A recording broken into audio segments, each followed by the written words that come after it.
So ERP stands for Enterprise Resource Planning. So the SAP is one of the ERP technology. Okay, ERP technology, we can call it as a technology or ERP package, or some people call it as a product. This is also a software which is different from normal traditional softwares which are available in the industry. So let's understand the difference. So this ERP is an application, is a software that runs on a centralized database which have applications that can be used across all business functions of organizations. So that basically that ERP covers almost every, particularly SAP covers every business function like HR applications, finance applications, material management, sales applications. All these applications, predefined applications, and simple words, ready-made applications. These are ready to be used applications are built on a common platform. Okay, on a common platform. So basically, an organization can use single software for a multiple business functions on an integrated platform. For example, if you look at the earlier days before the ERP came into the industry, we used to have a normal softwares. These softwares used to help us to automate certain activities, to make our job easy while handling the data and performing the data analysis, right? But there is a limitation there when you are exchanging the data from one system to the another system. For example, within HR department itself, there is a time and labor administration, there is a payroll administration. In time and labor administration, let's say early days we were using one technology, one software. For payroll, we were using another software. So if I have to process the payroll, I need a data from the time management on which the main gross salary is depending on, right? So the data exchange from one system to the another system is a manual process. Okay, it's like downloading the file from one system and attaching in a mail, send it to the payroll admin. Now the payroll admin download that file, convert that file in such a way that can be loaded into the payroll system, and then perform a payroll runs. And then download payroll information and send it to the accounting admin, because the payroll data has to be shared to the accounting at the end of the day. So these technologies are independent, so the data has to be exchanged manually.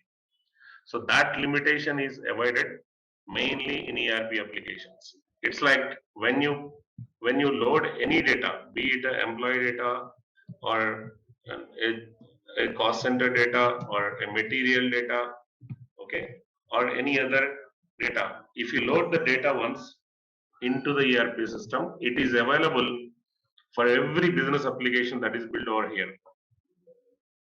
For every business application that is built. So the HR application can use some finance functionalities. The finance application can use HR data. Okay. So there is no manual exchange of the data. So that's where the these companies going for the ERP implementations. So to avoid this manual exchange of the data, of course, the softwares are, giving us automated solution. But when it comes to the exchange of the data from one function to another function, one department to another department, used to be a manual process. So the ERP is used particularly. So when the companies go for a ERP, so that is a main advantage that they get. Okay. So you do not have to exchange the data from one department to another department, one function to another function, because all business functions are on the common platform. So the HR applications are here, finance applications are here, and material management applications, sales applications, you name any business function, SAP has applications in it. Clear? So all these applications have been built on a programming language or a common platform. So these applications are built on a programming language. So these applications can interact with database. These applications can interact with any type of database. So basically, SAP applications are database independent applications. And earlier days, we used SQL databases, we used Oracle databases. Now SAP has its own databases called Sybase, HANA. So basically, SAP can interact with any type of databases, okay, with a basic SQL statements. Okay, so SAP is a database independent software. Okay, so ERP as an integrated platform where you can execute multiple business functionalities of an organization. That is the first advantage. An integrated business applications can be executed on a platform. The second advantage is these ERPs. If you talk about SAP, it is first developed in 1970s, and since then it's been continuously upgraded according to the dynamic changes of the business in the different industries. Okay, so there is a continuous development, there are continuous version upgrades, there are continuous enhancement package upgrades. So business is a dynamic, so is SAP. Clear? So SAP is continuously developed for the last 30, 40 years. So we have a continuous updated applications available according to the present need of the business. Okay, so the ERPs are a package of ready-made applications. For example, if you go to the Java or C or a .NET, you need to start from the coding level. You need to start from the scratch. The coding has to be, coding is the initial start. But in ERPs, it is not like that, because these are like a ready-made applications. Okay, our functional consultant job is to understand these applications, how they work, what output do they give, in which situation we use these applications. So the functional consultant main role is to understand the standard applications given by SAP. Okay, that is our main role. The developer role here this role, functional consultant, you see in only in ERP industry. You don't see this in any other technologies. Okay, the role of a functional consultant is only in this ERP technologies. So because these are applications, these applications are ready-made, predefined. The moment you install SAP in the system, these applications, most of these applications are ready to be used. Okay, but we still need a developer. See, even if you are buying a ready-made jeans, you still need a tailor for alterations, right? Okay, similarly here, the standard predefined application may not be entirely suitable to the client business rule or a requirement. So in such a case, we try all the ways to convince the client with the standard applications. If the client is not convinced, so the other alternative is what? We get a developer involved, and the developer is going to enhance the existing application or build a new custom application. So though it is a predefined package of a predefined applications, we can still enhance these business applications according to the need of the customer. So that is another advantage of ERP. So a package of ready-made applications, unlike the traditional softwares. The first one is an integration, okay, automatic integration. The second one, a package of ready-made applications which are continuously upgraded according to the present business needs and the present best practices followed by different companies in different industries. Clear? That is the second advantage. Okay, and the third advantage is these applications are developed and upgraded so that the customer can make the best use of their key resources in the businesses. So these applications mainly focused on utilizing the main resources of any business. The key resources of any business is men, money, the machines, material, methods, or management, right? So these applications are useful to give them the analytical data which will help them to make the best use of these resources. So these ERPs are built keeping this point in mind. These ERPs are built and being upgraded continuously, keeping the optimum utilization of resources. Okay, so when it comes to the men, we have a HR applications. When it comes to the money, we have a finance applications. When it comes to the material management, we have material management applications. So like various applications are mainly focusing on optimum utilization of that particular resources. So when the company using these tools make the best use of these resources, can increase their profit margins by reducing the average cost of the product. The average cost of the product. Okay, when these resources are utilized to optimum level, obviously the average cost of the product is reduced. When the average cost of the product is reduced, profit margin will be increased. So that is the main focus of the ERP technology. That's why these technologies are named as a ERP technologies. Enterprise resource planning softwares or enterprise resource planning packages. So any questions so far? The ERP definition. So the ERP definition is basically, it is a software that runs on a centralized database which has integrated applications that can be used across several business functions of an organization. That is a simple definition of a ERP. So SAP is one of the ERP technology which are available in the market, and which is again a leading ERP technology. We have Oracle, we have Fusion, we have Force One, we have JD Edwards, we have a CBEL, we have Microsoft Dynamics, various other ERP technologies are available. So some of them are successful in a particular area. Like if you talk about the Oracle, it is good in finance. If you talk about the PeopleSoft, it is good in HR. Like CBEL, it is good in CRM. But when you talk about the SAP, it is good for all. I mean, like many companies are implementing material management, many companies are implementing finance, HR applications, sales, and everything on a common platform. And SAP has applications which are suitable to all three level industries, like primary level industries, or oil, mining, gas, etc. The second level companies like FMCG companies, even the third level like retail industries, retail companies. For all these three levels, SAP has a solutions in it. So that is why it is globally spreaded. Okay, and it has provided the country specific solutions. Okay, for more than 70 countries. Okay, so it is globally spread application. Yeah, so that's about ERP introduction. So the second point, any question on this? So the next one, SAP architecture. So the present architecture of SAP is a 3-layer architecture. So it's like we have a development layer, a database layer.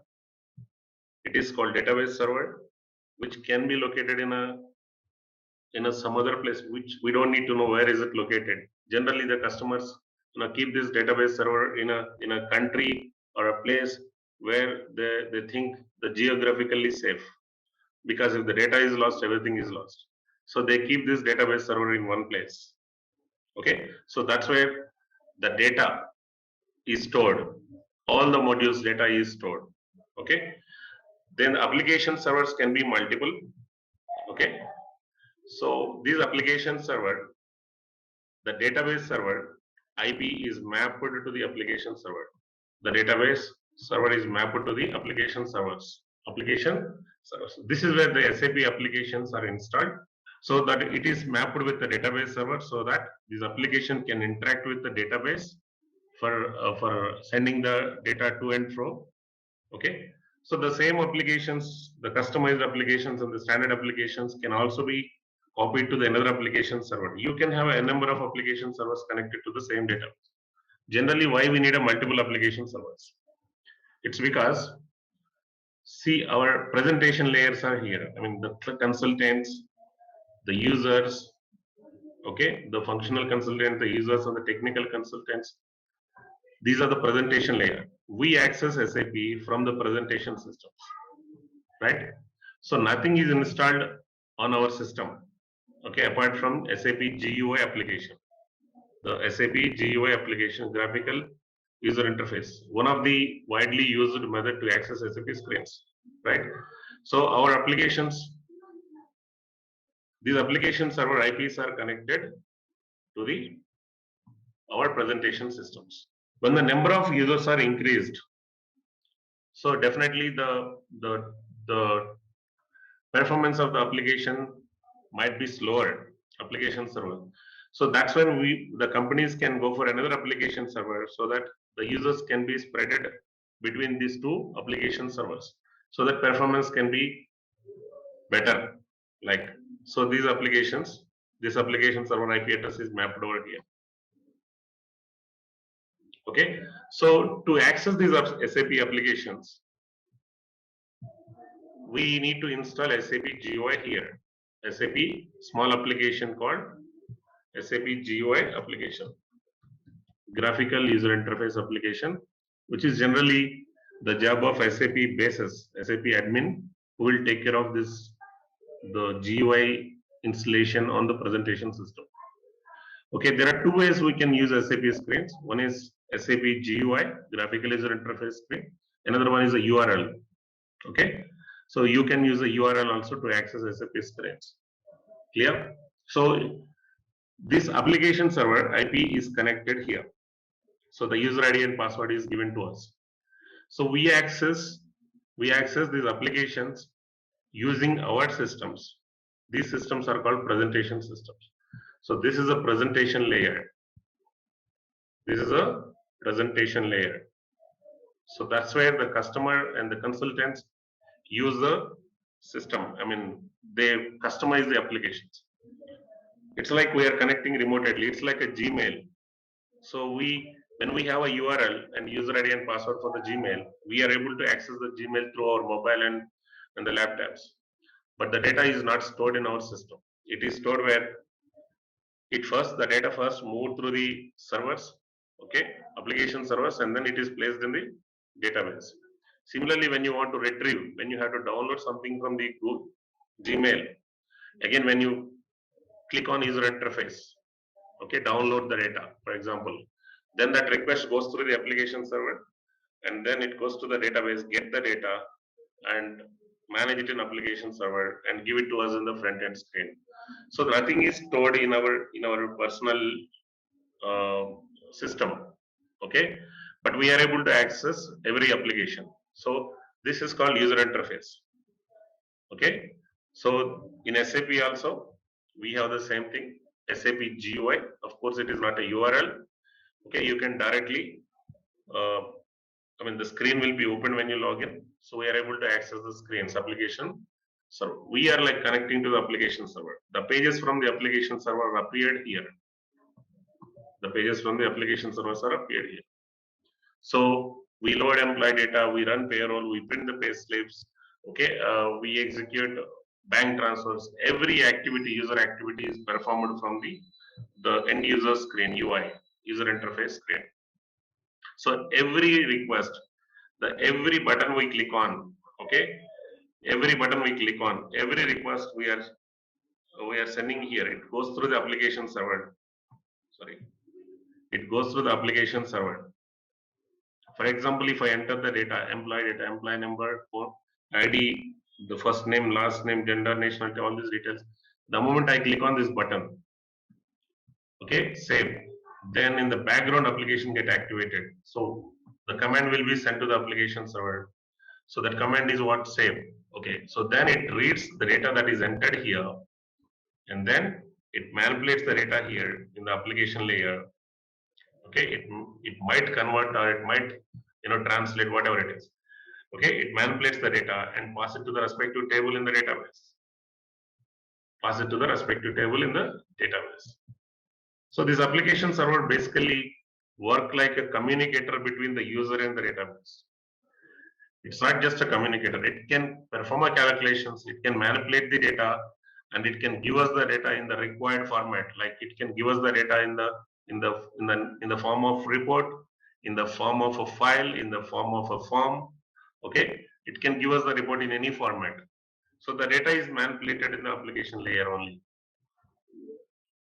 Okay, so these applications read the user request and take the data from the front end screen and manage it or manipulate it in the application layer, pass the data to the database. At the same time, the user wants to have an employee list. For example, how many employees joined in the last year? He executed the respective application over here. Then the moment he executes it, in the background the respective program get activated. This program, okay, so the request is coming from so and so client. It takes that number and it goes to the database. It goes to the database and read the data from respective table, okay, and the data is imported into the application program memory and then manipulated here, and then after that show it to the user in the desired format. Okay, so this is how the application works. So the 3-layer architecture means, so this is a presentation layer. This is a presentation layer. That's where we access SAP from. Okay, this presentation layer is spread across. If it is a MNC, spread across all over the world, wherever the users are working from. So they can access SAP from their systems. Okay, and this application, this second one is application layer. So these servers are placed in some safe place. Okay, a database layer. So that's why the SAP is called 3-layer architecture. 3-layer architecture. The maintenance will be easy and it is safer. Okay, if anything happens to the one application server, you can rectify that type of disasters easily. You can take another server, copy the same applications here, route the users to this application server. Within a 24 days, we can rectify this issue. When something happened to the database, so the application still exists here. We have, of course, the backup database. We immediately connect this IP address to these application servers. So any type of disasters we can handle easily within a 24 hours time. Okay. So the maintenance will be when you are using a multiple application servers, the performance will be easy. Performance will be good. Clear? So any question on this architecture of SAP? See, I started working on SAP system from 2007 until today. The only way that I accessed SAP system is using SAP GUI. And recently I started using the SAP, URL. So URL is another way of using the SAP applications. See, when they keep the servers in a public domain, okay, without any secured private networks, you just need an IP address. Okay, IP address, system ID, and user ID and password. Okay, user ID and password. When they keep the servers in the private secured domain, here there are two ways. That one way is there is a application, VPN application. That also you need to install on your desktop, on your system. So you need to log in, you need to have user ID and password to this VPN. Okay. Once you give a user ID and password, this authentication is successful, then it will give you notification saying network is connected. Then you can go to your logon pad on your desktop. You can access this directly. Like another way of private domain, virtual desktop. So they give a URL, they give a user ID, and they give a password. Once you log in with this URL, user ID and password, then there is a virtual desktop will be opened. On the desktop, there is a SAP GUI application which is connected with the client system. So these are the 3 ways I have used in my experience. The HR and HCM modules can be divided into 2 groups. So the core modules and talent management modules. This is not a SAP classification, guys. Generally, when the client call it as a core modules, so these are the modules they have in mind. Organization management, we call it as a OM in shortcut. I'll explain what is OM, okay, in a minute. Personal administration, time management, payroll, and benefits. So this is PA shortcut. This is PT, personal time management. So this is like PY country. So like if it is USA, PY US, PY Canada, like this. And the benefits, HR Ben. Okay. So these are the modules, core modules. So basically the organization management talks about organization structure and hierarchy. So when I say organization structure, what comes in mind is a hierarchy. The hierarchy of org units, the hierarchy of positions, the hierarchy of positions and the hierarchy of org units. So this is what organization structure, organization management is. We replicate the client's existing organization structure hierarchy into the SAP system. That's what the organization management module is. So it helps the system to understand the reporting structure which is used in the workflow. That is the first advantage of OM. Okay. So who is a manager to who? Who is a subordinate to which manager? So these things are understood by the system. When you have this organizational structure in place, system understands what is a higher level object or unit, which is a lower level or unit, which is a higher level position, which is a lower level position, and the managers of every position, so that it can send the leave request, maybe the self appraisal template. Okay, so these approvals can be handled by the system easily with the help of org structure. The second advantage of org structure is basically reporting, cost reporting. The companies perform this cost planning, budgeting, cost accounting, controlling based on the departments. Based on the departments. Cost planning. Cost planning means like a cost projection, like an estimation of the cost, so that they can be ready with the budget. That is a cost planning, which is done by based on the departments. And the departments are created in organization management. Clear? Cost accounting. Budgeting means cost allocation, amount allocation to each department, so that the manager of the department is responsible for distributing that budget among the employees of the department. Budgeting. So after budgeting, the company spend. We spend the amount, that budget amount, okay, for the salaries or other expenses. After spending, what is the next step? Accounting. Cost accounting is also based on the department. Okay, we can get a report based on the department. And controlling means cost center data. So the expenses incurred in a department is reported based on the departments and positions. So unless we have the departments in place, we will not be able to execute these things based on departments. So the departmental wise data is not available. We have a reporting in other ways, but I want to know the cost and budget, okay, everything is based on the departments. So if we have that in our scope, we need to implement OM. Otherwise, it is not required. Okay.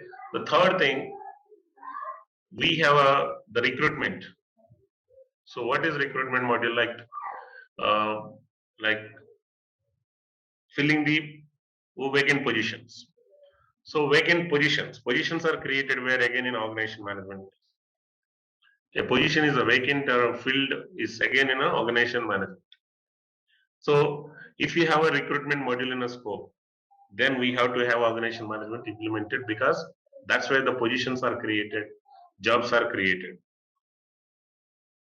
Okay, so these are the advantages of organization management implementation. The next one, PA, personal administration. Personal administration is a platform to manage the employee data. It can be employee personal information, employment information, employee pay information, benefit information, employee time information. Okay, so it is a platform where the employee data is managed. So SAP has provided multiple ways of managing the employee data, multiple screens and multiple options for us to manage the employee data. You can upload the data and you can retrieve the data from the system. So that's what personal administration is. It is a platform to maintain the employee data, and it is a mandatory platform for everyone to start payroll learning, to start learning the payroll, to start learning the time management, to start learning the benefits. Any employee dependent modules, if you want to learn, you need to start with the PA, because be it a payroll data or a time data or benefits data, every employee data is handled on platform PA. So without knowing the PA, personal administration, we will not be able to learn the employee dependent modules. Okay. So the employee data is divided into the structures, further divided into the structures. How do we create the structures? After creating the structures, how do we hire an employee? How do you run the employment lifecycle events such as hiring, promotion, transfer, rehiring, termination, etc. These all the things are performed. Employment events are performed on a platform, personal administration. So OM is a module which is used to handle the data of org units and positions and jobs. PA is a module that is used to handle the data of employees. Time management. This SAP time solution is very beautiful solution. It can handle any type of the requirements. It is in fact like my favorite module. So this time management is a vast solution for managing the employee planned times and the actual times recorded at terminals and the calculation of the day-to-day balances and sending this balance to the payroll. This entire thing is handled in a time management.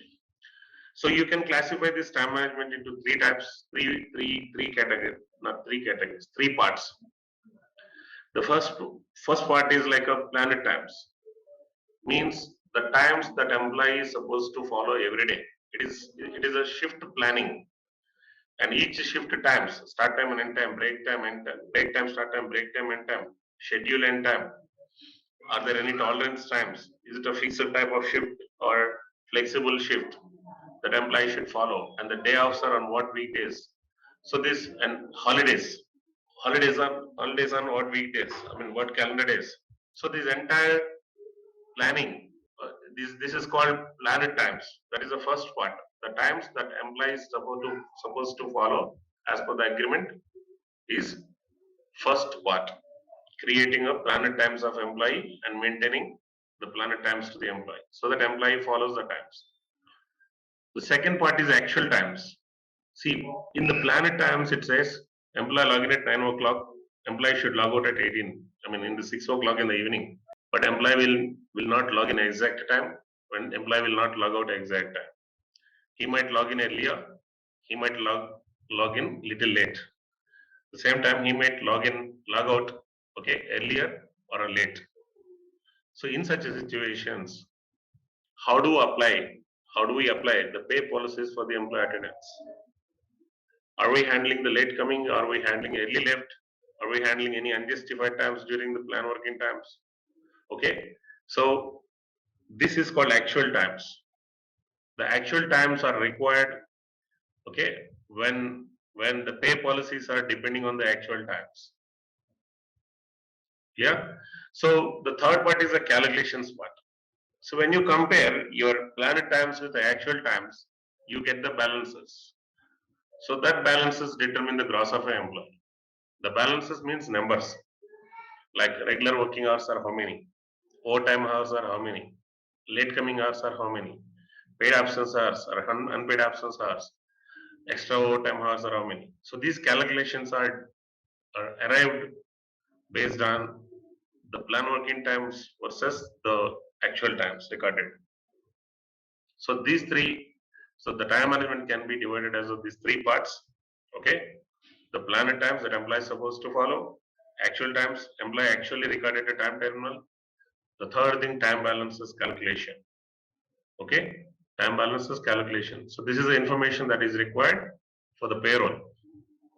So that's the time management, guys. Again, payroll. So payroll, I started my career with a positive time consultant, but and I like to work in the time management more, but the opportunities I got in mostly in payroll. So I had worked on almost 8 Asia Pacific countries and one US client, which was in 2012, and one Canadian client, which is support. Okay, and the UK I did not involve much. I supported particularly the grass part. So, but unfortunately, I had more opportunities in payroll, which is very vast. The life is tough with the payroll, of course. This payroll is a vast module, but the good thing in here is 70 to 75% of the payroll is universal. Okay, it's like the skeleton of the human body is same, right, for everyone. Only the external features are different. Similarly, the SAP payroll standard global payroll 75% is same. If you are strong at that 75% part, okay, any country you can explore on your own.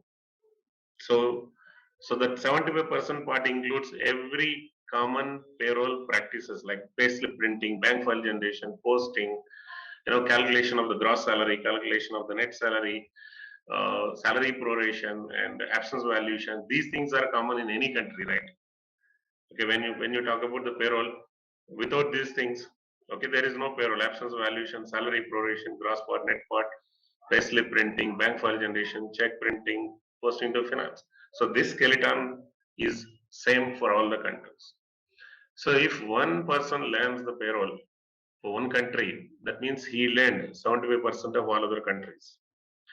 The only 25 to 30% is a country specific calculations. So in some countries, this country specific part will be less. Like in the Middle East, it is very less. In India, it is very vast. India and USA also, it is vast. Clear? So the country to country, the complexity of that country specific topics are, it's depending. So that part we need to learn additionally. So I learned some of the countries after I'm assigned with that particular country. For example, Thailand and Malaysia and Singapore. Without knowledge, I directly involved into that projects. And within a 3 weeks of time, by reading the SAP library and the SAP service marketplace documents, notes, and everything, I learned them on my own. So it takes normally 3 to 4 weeks to get some knowledge on any country, that we have to work on. But the main important part is be strong at the standard part of the payroll. So that is what I cover first before I cover any country. So I don't directly jump into the US payroll or a Canada payroll. First, I explain the standard global payroll topics which everyone need to be strong at. The country specific part, if you know the taxation process, and I don't think this is a difficult thing to learn. You can learn these things, and all of these things I learned on my own by going through the library and doing some R&D in the system. SAP is a solution with very good documentation. A field-wise documentation is available. You might have already seen it. Okay, if I don't understand any field, so first thing I start with the English dictionary. What is the meaning of this field first? Generic meaning of this technology. After that, I read the documentation of SAP, and then after that, I start putting the data into that field, and then do some R&D. So it give a error. So error is learning. Error is the learning. Error is the only way that we can learn SAP. Okay. So if you get the error and you fix that error, and it will stay in your memory forever. But if you don't get the error, if you directly execute it the first time, it doesn't stay in your memory. If you get the error, if you fix it, if anyone asks you, you can immediately go to this table and then you do this. It works. So error is the only way we can learn SAP. Clear? We should get the errors and we should fix them. Okay, so that we will remember them. You don't need much practice in that case. So we get errors and we continue R&D. We fix that errors. We continue getting the errors again. We fix them. That's how we learn it. Okay, so to learn this payroll, you need to have some knowledge on a payroll. Without knowing the expected result, without having a expected result in mind. So what output SAP has given is a correct or wrong, you will not be able to identify. If SAP payroll is giving you the net salary, right? Unless you have a net salary in mind, or unless you are able to calculate net salary on your own, you will not be able to justify SAP result, right? Whether it is correct or wrong. So first thing, if we are learning a payroll, SAP payroll means we should have some knowledge on the generic SAP payroll process. How the gross is calculated, how the gross is prorated when absence is applied, how the gross is prorated when employee join in mid-month. These things we need to be strong at first. We should be able to calculate these things on an Excel sheet first. If you are able to calculate it on an Excel sheet, then you will expect the same thing in SAP. If SAP is not giving the same, then you will see where the error is. It is in your Excel sheet or in SAP. Okay, so you will be able to justify it. So payroll requires some knowledge. Okay, So the next one is the benefits. These benefits are there everywhere in every country, but so in India, if you see in India, these benefits are not handled as a separate module because we don't uh, execute the wide range of benefits in any payroll. We hardly have a one insurance benefit provided by the company, and the one is saving pension, provident fund. So which can be handled as a part of payroll. So, but in some of the countries, this benefit administration is vast. Okay, there are a lot of number of benefit providers, and each provider will provide a various benefit plans to their employees, like health plans, insurance plans, and savings plans. Okay, the stock plans, number of plans provided to their employees, so that the employee, based on his eligibility, he will enroll himself in the plans provided. So based on his enrollment, the payroll automatically identify the cost of the plan and deduct that cost from the payroll. So the benefit administration is very closely associated with the payroll administration. So benefits is considered as a one particular business function like a payroll and time in various countries. Like USA, it is vast. So benefit administration requires a separate benefit consultant again. Okay, it is a separate knowledge. So benefit customization is one thing, benefit integration is another thing with the payroll. Okay, so not in India and in most of the Asia Pacific countries do not have this benefits concept, but UK, Canada, USA, these countries have a benefits as a separate module and need to be integrated with the payroll, so that when the payroll is run, it identifies what plans that does the employee is enrolled himself in. Okay, he might choose a plan for himself, for his spouse, for his dependents. Depending on the option that he chooses, the cost will be deducted from the payroll automatically. So this is the core HR mod. These are the core HR modules. Any question on this 5 modules? The talent management modules are talent acquisition, guys. So talent acquisition means what? So SAP has the older and absolute module, recruitment module. That's a older one, and it is not good for the customers, and it is not a successful module in SAP. Later, SAP has come up with the e-recruitment. Okay, e-recruitment, latest solution of SAP. This is the latest solution of SAP for the recruitment, guys. Okay, e-recruitment means portal-based recruitment module, like where an applicant can enroll himself in the portal. He can create his own profile in the portal, and it is stored in the company's database automatically. So the recruitment executive no need to take the data, enter the data manually. So that's how the e-recruitment works. So it is giving the portal access to the applicants. Like we have a company recruitment portal. So we have seen nowadays, most of the companies are giving their own portals in which we can enroll ourselves. The user ID password will be given to us. We can create our own profile and see what are the job positions. And so this is a recruitment module. Again, SAP is promoting the success factor recruitment and onboarding for the recruitment module.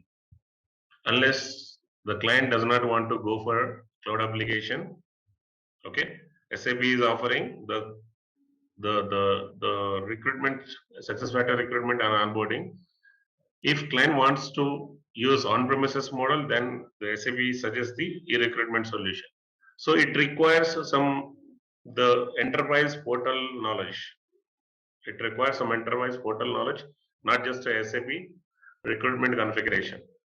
Okay, anyone who works on the talent management module, they need the portal-based knowledge. How do we create the roles in the portal, the pages and services in the portal? How do we map the services to the SAP services, SAP configurations? These things are required. So some portal knowledge also required to get into this e-recruitment. This is the talent acquisition. Okay.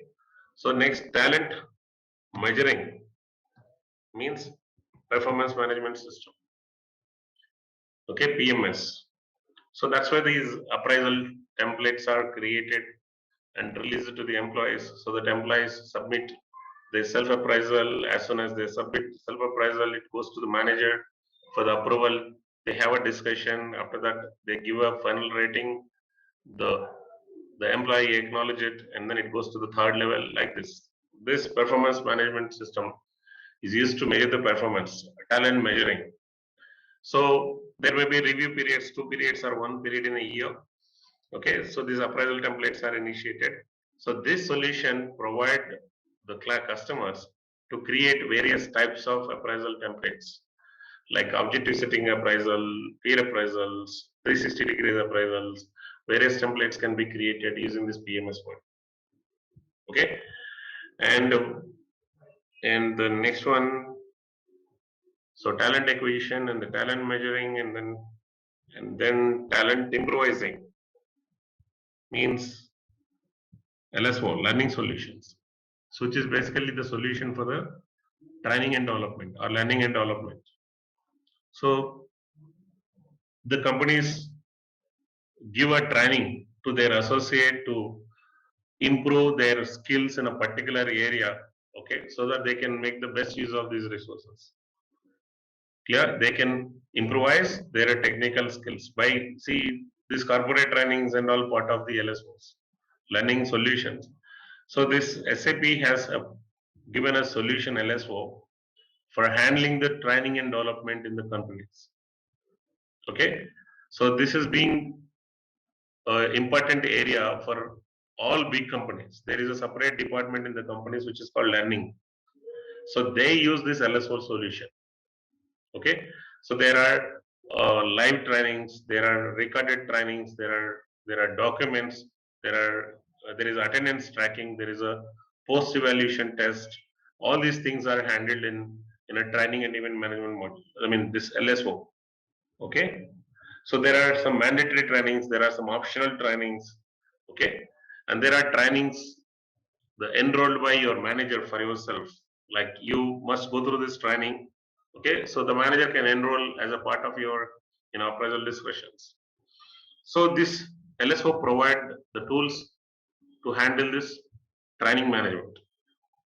Okay, the next one, talent retaining. So how the talent is retained? Compensation management. So enterprise compensation management. This is basically to mainly three things, guys, in this. One is salary increments, identifying the increment, determining the increment for an associate is ECM, and variable pay. The second thing is variable pay part of it. So the eligibility of a variable pay, how much percentage this employee is eligible. Okay, and another thing here in this is stock allocations. Instead of paying the employee directly, they allocate certain stocks to the employees so that they can increase the sense of belongingness in the employees. So at least they work for they work for their stock increments, right? If the company performance is good, the stock price is increased. And from the company point of view, when they give us stocks, they also set some vesting period. The vesting period is like, minimum you have to be in the company for 1 year at least to take 100% of the stock, to sell out your 100% of the stock. Or if you stay 6 months after allocation of the stocks, only 50% you can encash it. Like this, they can set a certain vesting periods. So with that strategy, this companies go for this compensation by paying the stocks, by giving the stocks to the employees. So these are the three things that are handled in ECM, like salary increment. It is integrated with the payroll, guys. ECM is integrated with the payroll. Performance management is integrated with the ECM because the ratings in a performance management is one of the factors that determine the salary increment, right? It's one of the factor, not every, it is base. There are also other factors like market, the company performance, the group performance. Okay, everything is another factor. The market price, job pricing. So what is the other companies are paying in the same industry for the same job? That also matters, for compensations. So there are various factors that determine your salary increment and the the variable pay. In that, performance is one of the factors. So the performance management provides the input to the ECM. ECM provides the input to the payroll. Okay. So talent acquisition, talent measuring, talent improvising, talent retaining. So that's why it's called talent management. Okay, these are the talent management modules. Again, all these are integrated with self-services. So this is again considered as a module. So it is a separate skill in SAP HCM. ESS MSS is like the payroll consultant, time consultant, ESS employee self-service, MSS managerial self-service. This nowadays this self-service is a very common thing. With this self-services, the admin's job is reduced to a great extent, right? For example, your banking application, online banking application is a kind of self-service. So instead of going to the bank and taking the bank executive, you can do certain activities, okay, anywhere, from anywhere by logging into the bank portal. It's a self-service. So you are able to update your own information, contact information, address information. Similarly, we have other self-services. There are many self-services available. The main significance of the self-services, you can perform your activities without depending on the admins, respective admins. Similarly, in HR, in companies, they give access to the company's portal. In that, self-service application is attached as a part of SSO. Okay. Once we log into the portal, we will be able to update our own information. We will be able to apply the leaves. We will be able to download our pay slips. We will be able to enroll ourselves into the benefits, and we'll be able to see our organization structure and hierarchy. Okay, we can apply the IJPs. We can fill our self appraisals. We can enroll ourselves into the trainings. Okay, the compensation has nothing much. Basically, we don't have anything that we do in the compensation process, but is a part of MSS.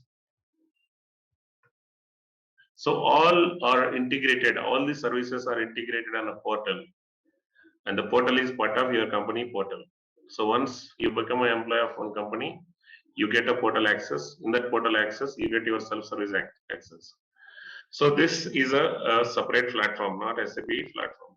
SAP has its own portal, but this portal can be from any technology based, like Java portals or any other portal can be integrated with the SAP platform based. So SAP has its own portal, enterprise portal. So the person who is working on this ESS MSS, they have a good knowledge on the portal administration first. The portal, again in the portal, there is a functional side of it, there is a technical side of it. Okay, there is a functional side of it, technical side of it. Functional side, we do the mapping, like services are mapped to the pages are mapped to the roles, etc. So this mapping is done from the functional point of view. And this once this portal side design is done, and the services mapped to the backend configuration, that is also job of a ESS consultant. Clear? So the ESS is again an interface. Okay, we are accessing SAP ultimately through the portal only, right? So once these ESS are introduced, the HR admin job is greatly reduced. Now one does not require to go to the HR time admin to apply the leave. One does not send a request to the payroll admin to get a pay slip. Any one employee does not require to submit the claim by going to the HR department or finance department, right? So they can directly apply through the portals. Okay, so the HR admin job is greatly reduced with the help of the self-service portals. If in the absence of the self-service portal, everything is depending on a admin, respective admin. To update your address, you have to go to HR admin, request HR admin to update the address in the system. Or you send a mail to the HR admin, the HR admin will update into the system because you don't have access to the SAP system directly as an employee. Okay, with this portal access, we are given to the SAP access. So your employee ID is mapped with ESS user ID. your employee ID in SAP system is mapped with the user's user ID. So when you log in with this user ID, that employee ID data is appeared in the screen. See, when you log in into your personal banking, you will be able to see your own data, right? You cannot see others' data. Yes or no? So it's because the user ID that you are logging in into the personal banking portal is mapped to your account in the bank. That's the reason you are able to get your information displayed on the portal. Okay, but when you update any information, the request goes to the backend server, and the data will be placed in the backend SAP server. See, in general software development, in not ERP, in general software development, there is a role of software developer. The user has equal importance, and the system admin. If there are systems used, there has to be a system admin, right? So system admin who takes care of hardware and networking installations, etc. So generally the project development goes like this. When the project kickoff is announced, the developers start taking the requirement from the customer, the requirements, business requirements means what screens they want, what tables they want. It is understanding of what reports they want, okay, and what are the formulas like their business rules. Like the developer will understand everything, okay, in this activity, the requirement gathering. So by questioning them or by going through their documents, okay, they prepare a requirement gathering document. After gathering the requirement, then they start coding or realize design, solution design. Once they design the solution, then the developer performs initial quality check before the user tests it, right?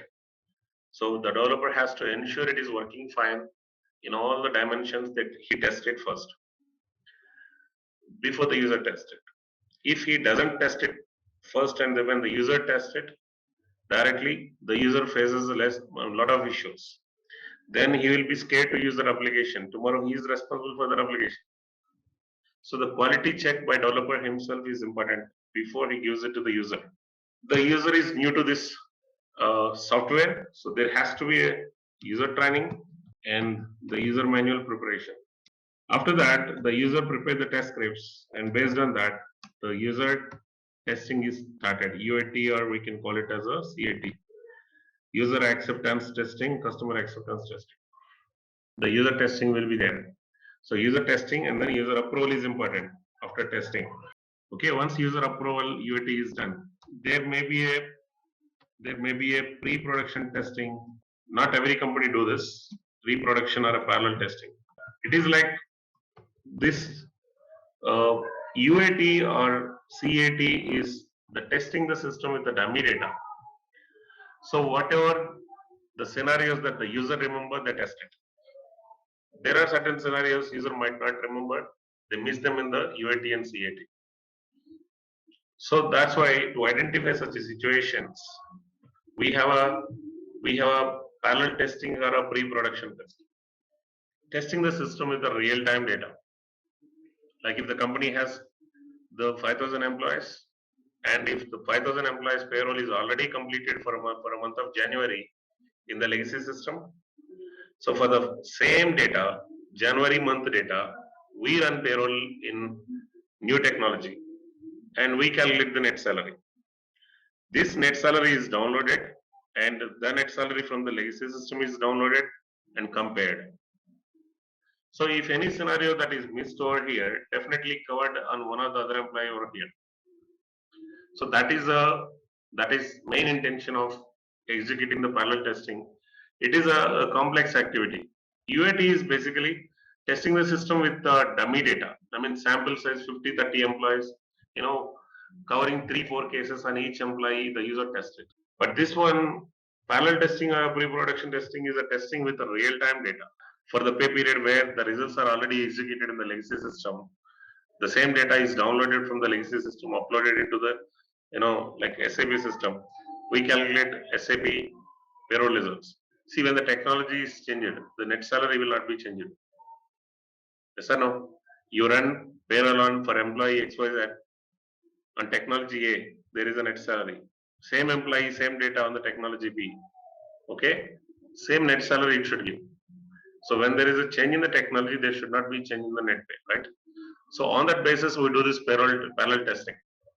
So if there is a $1, I mean, just a 1 rupee or 2 rupee differences, we ignore them. If there is a huge difference, take that cases, start analyzing that cases. So if there is a scenario that is missed out here, definitely covered on one or the other employee over here, right? So I'm just talking about SAP way, but generally this testing will be there in some of uh, the project methodologies. Okay, in some methodologies it is not used, and data migration. So when there is a technology change, there is always a data migration, right? There has to be a data transferred from the legacy system to the new system. So data migration is a compulsory activity. See, when the testing is done, you keep this solution in a production system. The solution is not a data. Solution is like a formula. But where is the data? On whom you are applying that formula? Employees, right? But where are the employees in the production system? There are no employees. So the employees are residing where in the legacy system. So download the data from the legacy system into and convert that into the format that is loaded into SAP system or new system. So there is always a conversion required. You can't load the data as it is. Okay, the structure of the data in the new system may be different from the structure of the data in their old system. So the data conversion manually done generally. Then in this new system there are interfaces. Every technology provide you the two options. One option, individual record creation and change. Individual record, like individual employee record, individual record creation, individual correction. Second one is mass correction or mass creation. Any technology will provide you these two options. Okay, so if I have to handle 5,000 employees data, definitely I cannot do it individually, right? So we need a program which is used to select the file with the data in a specific format, and then on the click of execution, the data is placed in the database automatically. So that's called interfaces. Okay, interfaces are common in any technology. These interfaces are two ways: inbound, outbound. Inbound, outbound. Inbound interface is to upload the data from external system to the current system. Outbound interface, generally we download the data from current system to our local desktop or to the third party system. So the data migration require the interfaces, it cannot be done manually. So data migration is another activity. Once data is migrated in the production, then like means start using these applications. Okay, start using these applications for the day-to-day business activities of the customer in a production. Then there is a warranty period. Warranty period, post live support as per the initial agreement. So in any technology, in any software development, can we avoid any of these activities? Any one of these activities? No, right? Maybe the jargon that they use different, the terminology that they use is different. But ultimately the activities remain same. Requirement gathering should be there, solution designing, quality check, user training. Okay. So these things have to be followed at any cost, whatever the methodology is. Yes or no? In one way or the other way. In case of ERP, ERP is what? It is a package of ready-made applications. It is a package of ready-made applications. So we have functional consultant, technical consultant, sorry, and system admins. Always the user have to be there. Without a user, there is no any technology development, right? So there is a new role over here, functional consultant. So anyone who learns this, the HR or SAP FICO or SAP or SAP SD or SAP CRM, these are like various modules are there, but I'm just noting down only 5 or 6 here. So these are the functional modules. These are the functional modules. Anyone who learns these modules are considered as a functional consultant. So what is the role exactly of the functional consultant? What is the role of a functional consultant? Let me take in this example. I mean, it may be a stupid example. And developers, uh, you don't mind this, okay? See this. If it is a software development, it is like I want to have a shirt. So what will I do? One option is I buy a cloth and I go to the tailor and I give the measurements. The tailor will stitch it. Okay, then I wear it and see it. If any changes need to be done, I request them and then wear it. Start using it. So that is like a software. You get a raw software, okay? Then the customer explain his requirements to the developer. Developer will design it according to the need of the customer. If it is ERP, it is like a ready-made store. Okay, the customer goes to the ready-made store. There is a shopkeeper there. The shopkeeper should know what is there in the store, what is not there in the store, which item is available in which shelf, which area in the shop. So he needs to have a complete knowledge on the store first. That shopkeeper interact with the customer and understand his requirements. Okay, based on his requirements, he goes to the store and bring all the items. Okay, based on his need and show it to him. Then the user pick them. The user pick them. If the item is not available, what the customer is asking is not available, then the shopkeeper will tell him that it is not there. I can show you some alternatives. So that shopkeeper job is the functional consultant job. The functional consultant should understand how these applications in the standard SAP system work. Okay, how to execute them, what output do they provide, so what input do we need to give to these applications, how to execute them. Okay, and every application given by SAP we should understand as a functional consultant. So when the customer explain his requirement, so we immediately get the application in mind. Okay, this application can be mapped to the customer for alterations, so we still need a developer. Okay, so if the customer, like when we buy a jeans, if it is too longer, we go to the tailor and then get it altered, right? So similarly, here, though it is a package of ready-made applications, we still need a developer. We still need a developer. Though all the best practices are already developed by SAP, given as a predefined applications, some of the customers will have a typical business rules, okay, and which obviously very rare. That's the reason SAP does not give any standard solution for that requirement. So if there is such a requirement for which we are unable to give a solution from SAP, okay, from SAP standard list, we also check with the SAP through customer portal. We connect to the SAP, someone from SAP, we take SAP support on behalf of customer. So this is a customer requirement. Do we have any solution for this? Even if SAP says, yes, we do not have any standard solution for this, when SAP confirms it, we confirm to the customer, saying there is no standard solution for the same. Then the customer has two options. One is either they go for manual work, they have to handle it manually, or they need to take a developer help to enhance the existing application or to build a new application altogether.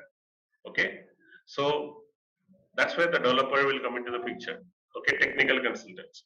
So in SAP, these are SAP ABAP consultants. So ABAP is a programming language in which these applications are built. So the main role of the technical consultant is they can enhance the existing applications or they can build a new applications. See, when I say applications, these are like screens, tables, forms, reports, right? So these are the general objects any user use any technology. Whatever the technology is, it's either a screen or a table where they maintain the data. Okay, it is a report, maybe in an Excel format or a CSV format. They fetch the data. Clear? Or it may be the form, like they see the payslip, invoice, purchase orders and everything. Whatever the technology, these objects are same. Like tables or screens or forms or reports. But on what platform these are built? That is what the point is. So these objects are built on a platform ABAP. ABAP is a programming language like C, Java, .NET. Okay. So using this ABAP, they build these objects. SAP has built these objects. So using the same ABAP, developers build a custom objects, or they might change the code in the standard, enhance. They use an enhancements approach, so they can change the code of the standard applications. Not changing, like adding a new functionality. Okay, okay. So system admins in SAP perspective, these are SAP bases who takes care of right from the hardware requirements, identifying the hardware requirements and informing this hardware requirements to the customer, installation of the software in that hardware, operating system management, database management, and the preparing this landscape system strategy. That's what I'm going to talk in the next point. Okay, this is all network building, hardware and networking, basically IT support. We call it as IT support in the companies generally. So this is what their job is: user administration, installations, database upgradation, operating system upgradation, SAP software upgradation, securities, user permissions, okay, and the data transporting from one server to another server. So these are the main activities of the SAP basis state. We call them as the system admins. Okay, system admin. So the end users are from the customer side. They are responsible for giving us the requirements. Okay, and they are the one who get the trained by the functional consultants, and they are the one who test the system and provide approval before to move the solution to the production. Right, the users, without users, there is no software development or a ERP. Okay, so these are the roles in ERP. Yes. So any question in the ERP roles? Only for HR. See, this ABAP is a module independent guy. For him, every HR application or finance application, application, for them this is a program. It is an object.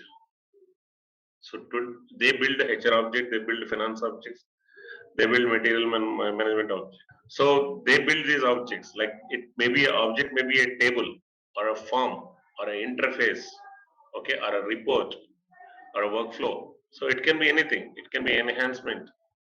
Okay. So this is a program. Everything is a program for them. So they are module independent people. So the system admins and the technical consultants are module independent people. The functional consultants are module dependent people. So the functional consultant requires process knowledge. Okay, for process knowledge. The functional consultants are the point of contact to the customers, and we are the representatives. Okay, for the customers, we need to get the best out of SAP for our customers. Okay, so we work for our customers to get a better solution from SAP. Okay, for every business requirement, there are multiple ways, multiple solutions. We need to identify the better one. Better one in the sense, what they expect is automation and easy to use, user friendly screen, and the response time and accuracy. So these are the factors that increase the client satisfaction. So we'll mainly focus on those factors while giving a solution. Okay.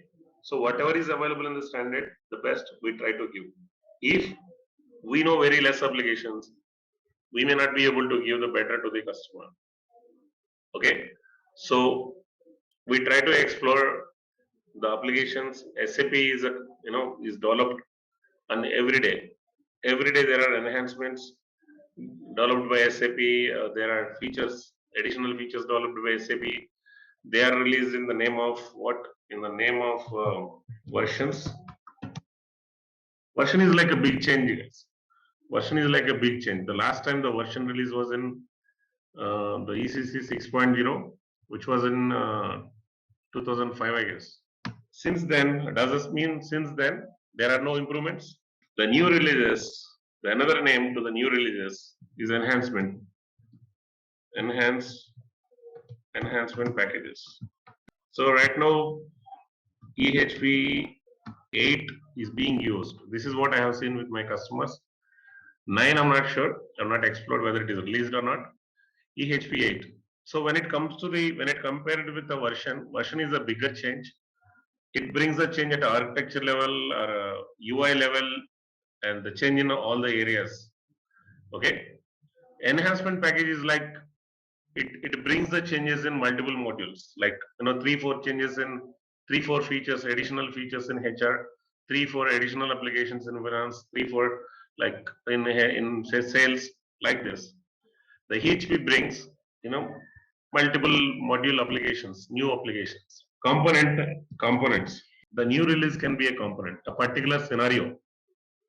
Like earlier days before GST was introduced in India, okay, the GST is not there in the existing system. Later they introduced this as a component, GST as a component. So that component can be downloaded from SAP Service Marketplace and attached to the SAP system. Like in early days again, the ESS MSS features, when we were working on a 5.0, the ESS MSS is released as a component to the 5.0 version. So this has to be explicitly installed and implemented into the system, attached to the 5.0 version. And later when the 6.0 is introduced, it became a part of standard SAP solution. So like these components are introduced. Okay, a scenario component is like a complete scenario. And when you compare with the components, add-ons and the plugins are even smaller, like one application, one table, one interface. Okay, so these are add-ons and plugins. So SAP new releases are with this technology specs. Okay, versions, enhancements, components, and add-ons. New releases. And SAP's bug fixes. So these are released as a notes. Bug fix in the sense support. For example, there is application. That application is not working as expected, as explained by the SAP, and it is throwing an error in some case. And we checked it in the standard system. Even the developer checked it, and he confirms it. So this is the way it works. Okay. So we take it up to the SAP and SAP login and then check your case through the early watch system, early watch client. So SAP consider this as a bug. Then SAP has to rectify it for all its customers, right? So SAP rectifies it in the standard solution, release the node. So that node, data of the node, details of the node, and the patch, like the software component of the node, is placed in the service marketplace. So the customer has to go to the node and read it, understand it, and the component should be downloaded from the service portal and then attach it into the system. Clear? So the node can be a bug fix, the node can be a change. For example, the Union Government of India changes the tax slabs. Okay, tax slabs. So these slabs have to be changed in the standard SAP solution for all its SAP customers in India. So what they do, they release a node. A node is something which can be implemented by a basis, or a node is something which has to be implemented by a developer, or a node may be something which can be implemented by a functional consultant himself. The complete information on the node is explained in SAP service portal. So read that, understand who has to do what to implement this node, and implement if it is required. Okay. So the tax slabs are implemented automatically when this node is applied. A set of nodes and the dependent nodes and set of nodes are called support packs. Okay, so when you implement the support pack, all the nodes in the support pack are implemented by default. Or if you want only a particular node to be implemented, you can go for that particular node. when certain components are implemented, the support packs are already available and the notes are available when a component is updated. So the bug fixes and changes can be uh, in the name of notes in the support packs by SAP. So the information on this completely you can find it in SAP Service Marketplace. Okay. Sharma, just a question on the support packs. Is that the same with this HRSP that we are Testing, HRSP testing we do, right? yes, is it the same? Yes, it's the same thing. After Okay. support pack is implemented, then we have to do the testing from the functional point of view. Our job is mainly the HRSP testing, being a functional consultant. So yeah, we have a projects, we have an implementation. So one is the implementation project, and the one is support and maintenance, or we call it as a AMS, application maintenance support. And the third one, rollout project. The fourth one, upgrade. See, the consultant role remains same, whatever the project is. See, implementation means right from establishing a hardware and install SAP until the day we start using this SAP for the client start using SAP for day-to-day business transactions. The process between right from installation to the day that we go live is an implementation project. Going live means start using the SAP for day-to-day business transactions. Suppose if some company says we go on live SAP in January, which means they started using SAP for their day-to-day business transactions and stop using their previous legacy software tool, whatever it is. So that is called go live. So right from installing this new technology into the system and then until the day that we go live, the process in between is the implementation. It's like establishing a new technology and start using the new technology. So it requires certain activities. It cannot be the go live cannot be right away after installation, right? Okay, there are certain activities. Okay, we need to take care. Then only we can go live. For example, in any software development, we have, as I said, the same activities I'm listing here, guys. Requirement gathering, solution design, quality check, and then user training, and the manuals prepared. User manuals are prepared, and then user testing, and then pre-production testing, data migration. So any software requires these activities, be it ERP or normal traditional software. Any software requires these activities. In case of these activities remain same. The only thing is, it is not a solution designing. We call it as a solution mapping because it's a package of ready-made applications. You do not have to write a program right from the scratch unless the client requirement is deviated from the standard one or the standard list of applications do not contain the requirement of the customer, an application for the customer, an application that matches the customer requirement. If it doesn't exist in the standard, then only the solution design is required. Okay, otherwise it is a solution mapping, or in other words, we call it as a configuration. In normal software development, it is the role of a software developer right from here. Right from here to here, it's the role of a software developer. In ERP, right from here to here, it is the role of a functional consultant. It is a functional consultant who takes the requirement from the customer and then document it and sign off and get the sign off by the client. And then solutions are already in place, applications are ready to be used. Okay, so we maintain the data, the enterprise data, policies data, structures data into the system. That is called configuration. So you will come to know what is a configuration maybe in the next session. completely. Config means what is that we do. And then, so this part in SAP, it is called business blueprinting.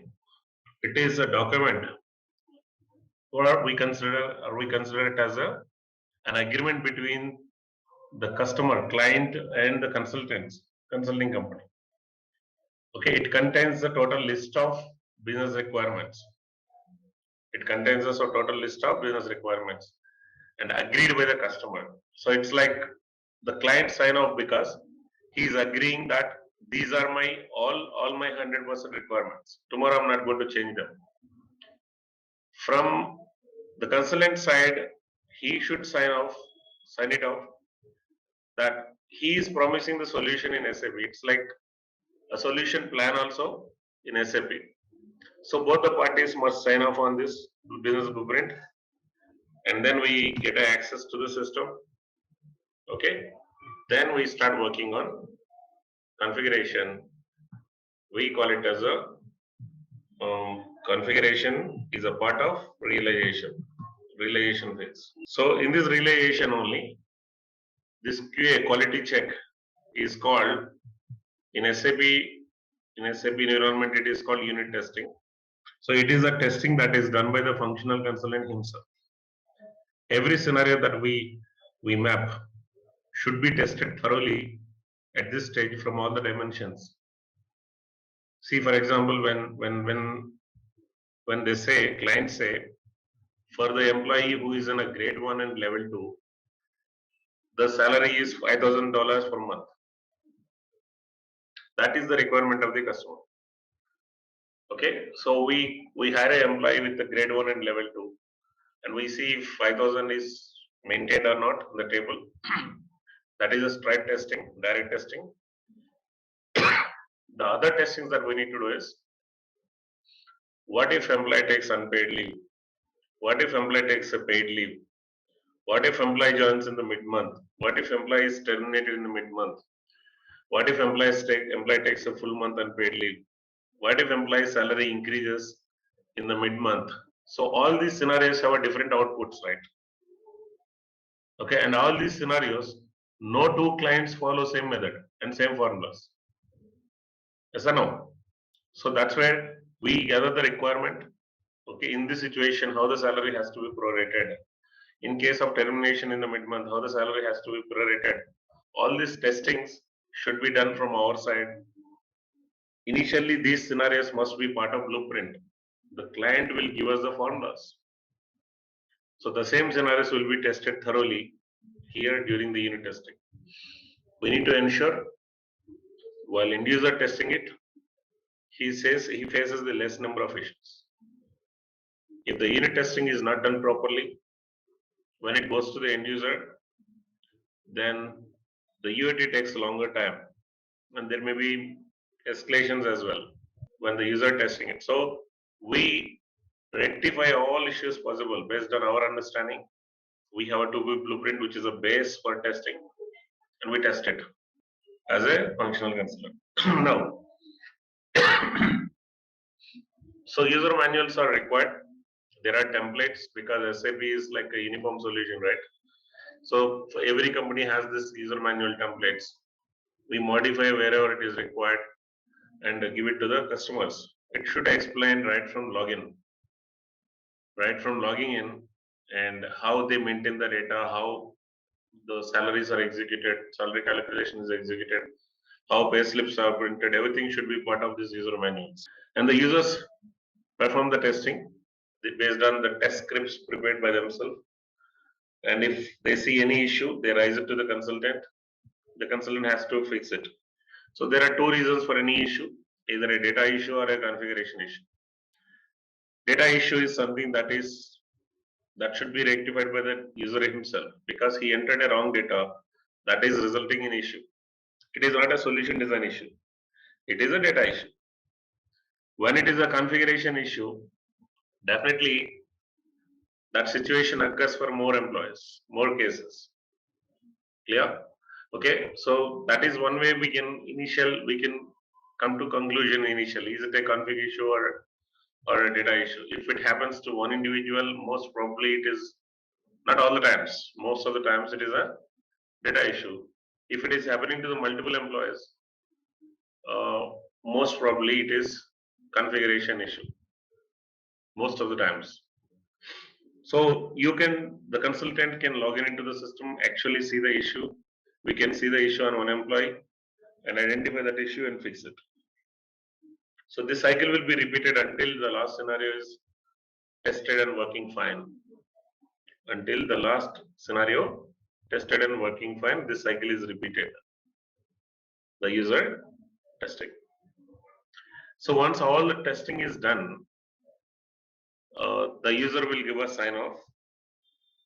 Like it says, the user is approving the solution, accepting that everything is working fine, and we can start with the pre-go live activities.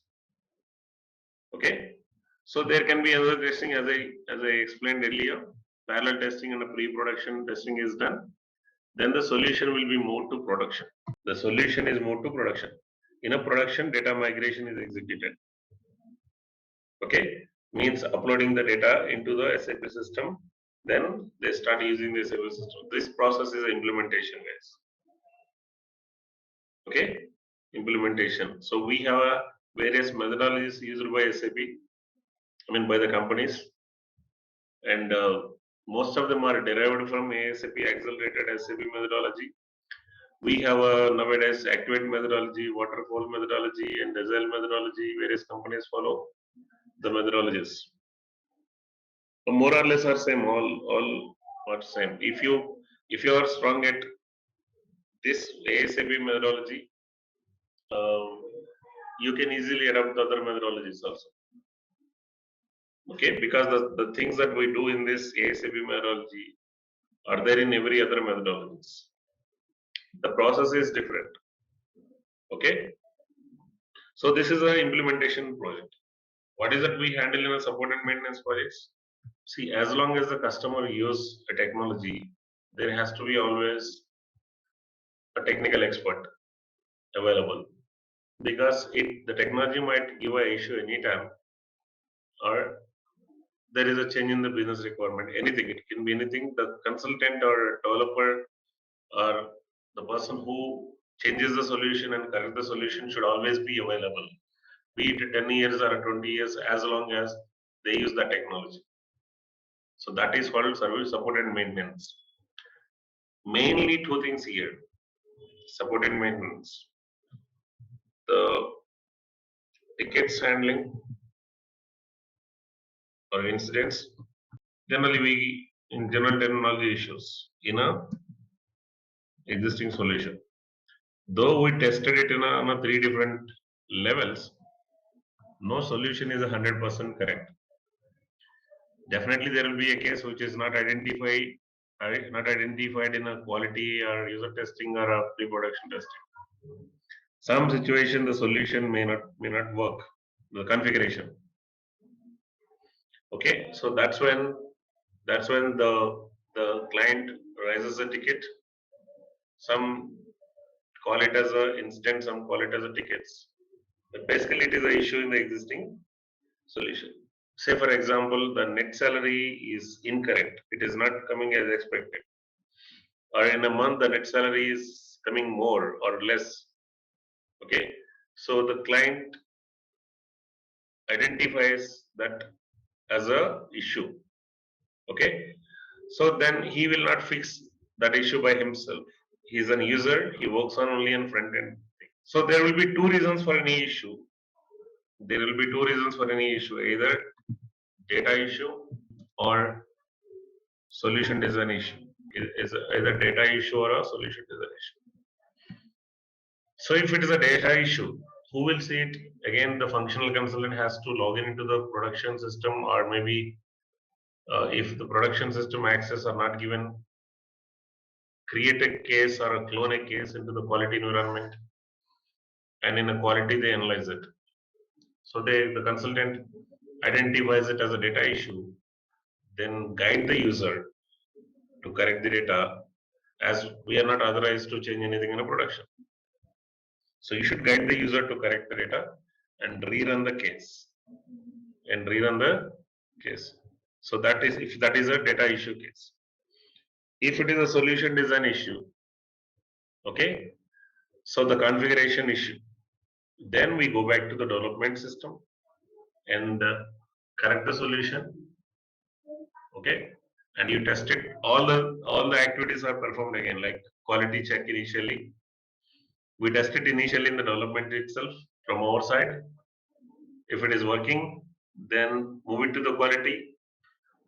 Ask the user to test it and confirm it. So user tests it and confirms it. With the approval, move the correction to the production system. So this quality development production is part of landscape system strategy topic, which I'm going to explain you in a few minutes. Okay. So the configuration issue has to go through this process. Go to the development, correct the solution. You test it from your side as a consultant, and keep it in a quality system. Ask the user to test it and confirms it. He tests it and confirms and approve it. With that approval, correction is moved to the production. So we ask the user to rerun it. In the production, when he reruns it, if it is fixed, he closes the ticket. So basically, ticket handling is what we do in a support and maintenance. First thing. The second thing is a change request. Business is very dynamic. It is particularly HR policies are even more dynamic. Okay. Anytime, almost definitely, like government of India changing the union rules, tax rules, central tax rules every year. The companies also have some policies newly implemented every year, right? Or there may be new location added, or there may be new component, pay component added, new deduction added. Okay. New deduction added, new pay component added. So this new policy is introduced. So these are not issues. This is something has to be started from blueprint and in the system configuration, and then test it, and then it is like enhancing the existing configuration, right? So we call them as a change request. In shortcut, we call it as a CR. The CRs are not just part of support and maintenance. These are also part of can be part of implementation project also. How it can be part of implementation? See, once the blueprint is signed off by the client, customer, he cannot change any policy in this again. So after 2 months, after a month sign off, and we are in QA, and the client is bringing a new change, he is changing. We from this month and onwards, we are introducing 2 pay policies for certain employees, and we want this to be part of such a changes are considered as a change request, because after signed off, if you have to change anything in the business blueprint, it should be considered as a change request. So these change requests are additionally chargeable always. Okay, I mean this is depending on the clients and the consulting company agreements.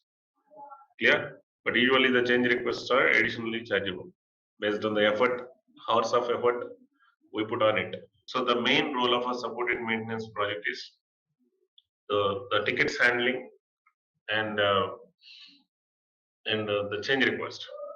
So we again here in this project, our role plays very crucial. The functional consultant role is very crucial over here. We are the point of contact for the customer. Okay, so the customer satisfaction is more important. Again here, what gives him the satisfaction is first being available, always be available. We don't know when the issue is raised. As soon as the issue is raised, you need to address it. You need to be available first. And acknowledgement is another thing. Like as soon as we receive the issue, we should acknowledge it, saying at least we received the issue and we started working on it. So keep it in progress and acknowledge it to the customer. The third factor that counts the client satisfaction is keep him updated about the status. So at least he knows what is happening. Yeah. So we should keep him updated. So the progress of the ticket. By any chance, if it's going to be delayed, inform him with the right justification. Okay, that is the third factor. The fourth factor is the fix, permanent fix. The issue should be a permanent fix. It's not like adjustment for the current month. It should be a permanent fix. If you resolve an issue, it should be a permanent resolution. That issue is not repeated in the next month in future. That gives more satisfaction. If that issue is repeated, it works in reverse way. And every month you are going to do the adjustments, managing it simply by adding a value or subtracting a value. If you are doing these adjustments, and it's going to be disaster one day, and with the experience I'm seeing all this, it should be a permanent fix. Okay, so that is more important. And the fourth one is first time resolution is, for us it is important.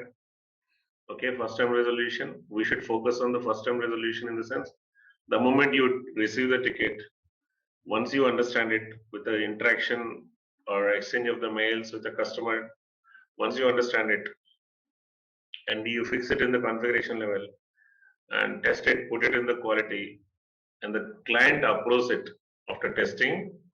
If the client approves it in the first attempt, that is the first time resolution. So in the companies that I worked earlier, they counted this as a performance point.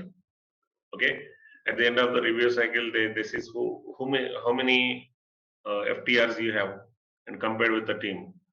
So they always focused on FTRs, first time resolutions. So that counts our performance as well.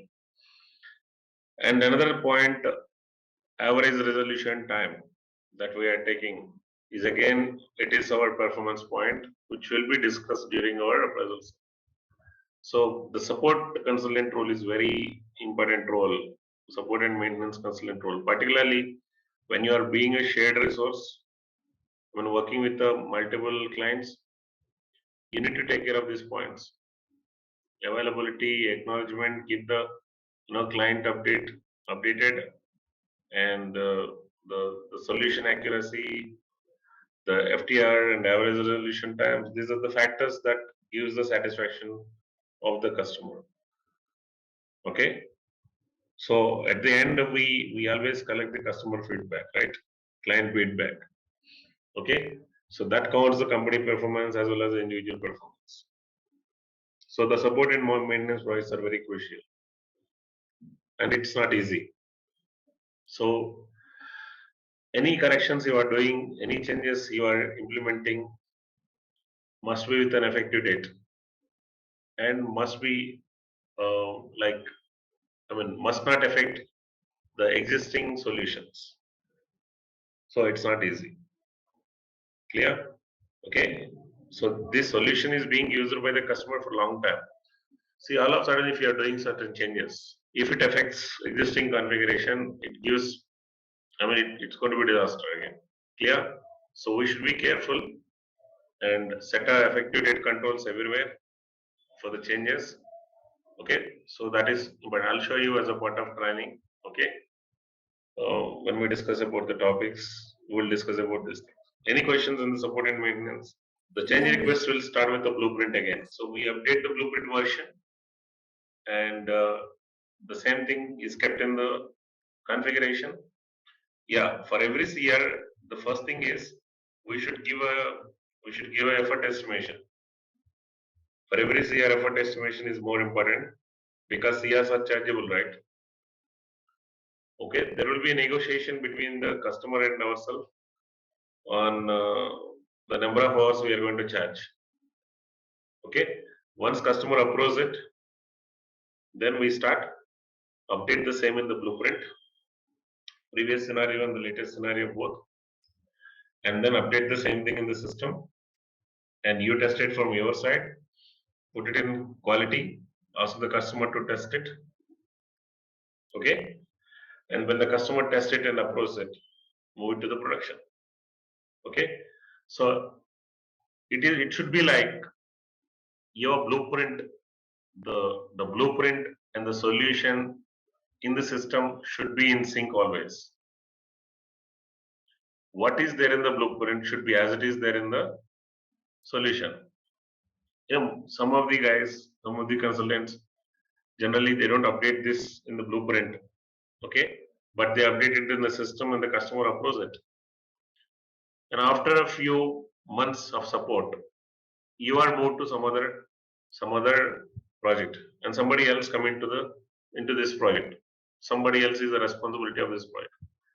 Now, in the blueprint is different, the solution in the system is different. He will be confused. Then he has to refer all the CRs raised so far individually. So the blueprint must be in sync with the solution design in the system. Always. Okay. So we should not stop updating the blueprint anytime. For every CR, we must update in the blueprint as well with a new version of the blueprint. Is this project clear, all of you? Third one, I worked on a rollout project. Okay, that's why I added it as a project. One of the client that I worked on is a MNC that has operations in almost 23 countries at the time. So the first country they have gone live is India. The first country that they have gone live is India. So see, these 23 countries, they don't want to go live parallelly at a time. So they wanted to first implement SAP for India, and then they see the performance of SAP, whether it is really matching their business needs or not. So they want to verify. So the first country that they have gone live is India, and that is called implementation. And all other countries they called as a rollout projects. So they are rolling out the same SAP solution to the other countries also. So in this, it is as good as implementation, but it requires certain additional testings. And the reason they named it as a rollout project, there are certain things which are built at the time of implementation can be enhanced to the other countries as well. Okay, so we do not have to create certain solutions from the scratch. There are certain applications built during the implementations which can be used for other countries directly. So that's the reason they called it as a rollout projects. There are certain common global level things which can be used for all the countries, right? So they roll out those solutions to the other countries also. So I worked on 3 countries rollouts at the time. But as far as HR is related, it is as good as implementation. We have to start from the scratch only. Okay. But one additional thing is in this process, there is something called as a regression testing, which is mandatory for the rollout projects. It's because when you move certain changes to the production system, we need to keep that in mind that there are certain countries already gone live. So before our changes, our configuration is moved to the production, there is something called regression testing. As a part of the testing, all the users from the countries which have already gone live, they execute the scenarios again, certain list of scenarios in a quality system, and confirms it that their countries are not affected by our changes, so that we can move our changes to the production system. Okay, so we used to wait until all the clients give us the confirmation. I mean, all the countries give me the confirmation. Once they give me the confirmation, then only I can move them. So it became a hectic process. So they started keeping all the team members. I mean, UAT is on a single floor. So they made them responsible for doing a testing. So they are available for all the times. So they started giving the test result immediately. So the test result is our countries are not affected, our countries are working fine, you can move the changes. It happened many times. Our changes affecting the other country changes also. there are certain objects in HR where you maintain all country related entries. So by any chance, if I delete them, the other countries get affected. So this regression testing should be done thoroughly. So it is a part of that rollout projects. Okay. So 90 to 95% it is an implementation project only. Okay, for HR, particularly for the payroll. Clear? It is as good as implementation. We take the requirements, the unit testing will be there, end user training will be there, everything will be there as it is. When it comes to the certain applications which are built at a global level or enhanced to our countries directly.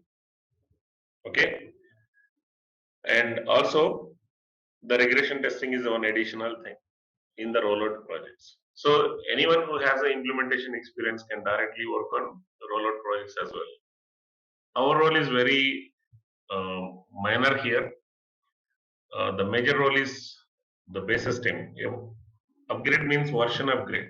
Like, so the client is using 5.0 version and they want to go for a new version. So they establish a server and install the new version software, and the data will be as it is copied from 5.0 version to the 6.0. Okay, see in our Android mobile, in our mobiles, when the Android version, new version is updated, the data is not lost. The data remains as it is, right? So new features are available. Similarly, when the version upgrade happens, the existing solution should work as it is there in the old previous version. So our role here is testing. In a upgraded project, our role is testing. So you take 50 scenarios in 5.0, same 50 scenarios you tested in a 6.0, and you execute this testing in both the systems and compare the results. Wherever there is a deviation, identify the reason. If both solutions are, 5.0 version, 6.0, both are giving the same results, that means upgrade is successful.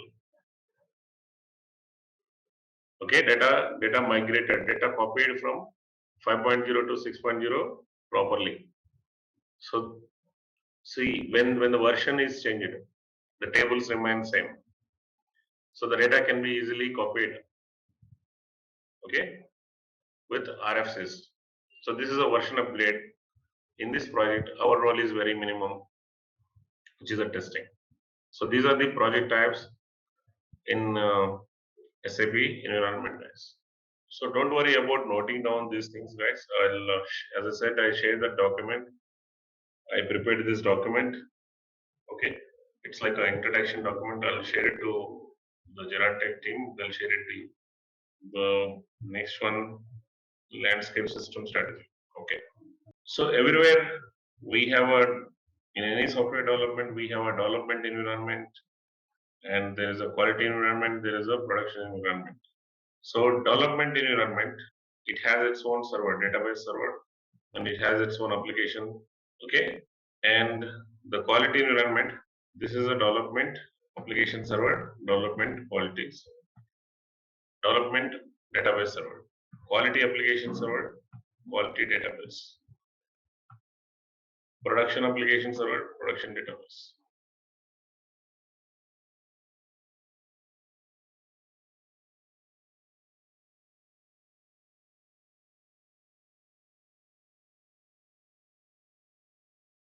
Like this. Our presentations, client systems are here.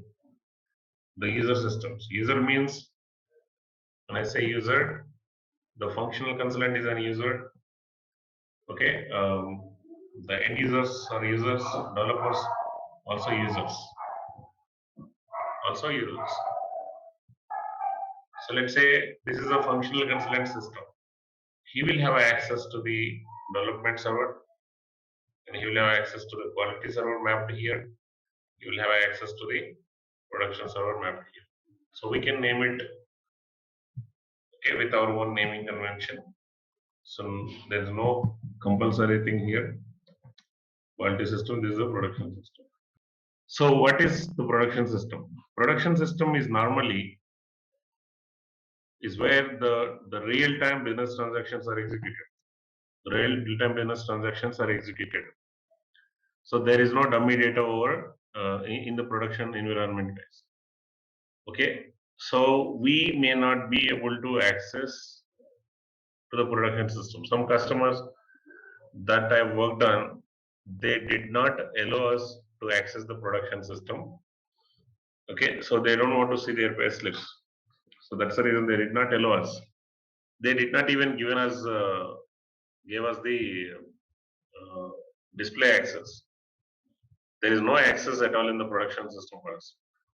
There is some customer who gave me display access so that I can directly log in into the production system and see what is the issue and analyze the issue. There is some customer who gave me the change access directly. Okay, but even if you get a change access, you are not authorized to change anything in the production system without a client uh, request in written in mail. It's not like the client call us and then ask us to change something. We are not supposed to do it. Okay, so it has to be written. There has to be a written proof. Then only we will be able to change the thing in the production. So we are not at all responsible. We are not at all authorized. Yeah, we are not authorized at all to access anything in the production system. So if I don't get access to the production system, how can I rectify the issue? How can I see the issue? So there is a cloning tool. There are various cloning tools from SAP. Using that cloning tool, you can replicate that issue in the quality environment, so that functional consultant do not have to create that case again. Okay, so it can the tool can replicate the cloning the case in the quality and development automatically within a seconds. So we can log in into quality and then see what is the issue. Clear? So production system is where the real-time business transactions, day-to-day business transactions are executed. The consultants are not authorized. The complete owners are the client side users. Now coming to the quality. Quality is always a copy of the development. We again do not have access to the quality to change anything in the solution. We will not have access in the quality system to change anything in the solution. But we can test like end user.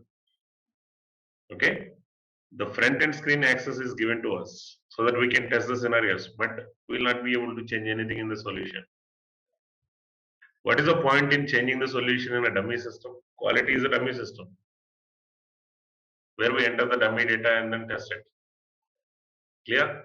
So the quality server is in quality environment is used for two things. One is to increase the quality of the solution in the development by testing it. Okay. The second one is that's where the user approves a solution before the solution is moved to the production. Okay. So the only place where you can create a solution, this is only for testing and training. So the users as well as the functional consultant have an equal responsibility here. We are the one who give a training to them, and we are the one who fix the issues, right? So the users will be testing the system with the dummy data and provide us the approval. Provide us the approval. Okay. And development environment is where the actual solution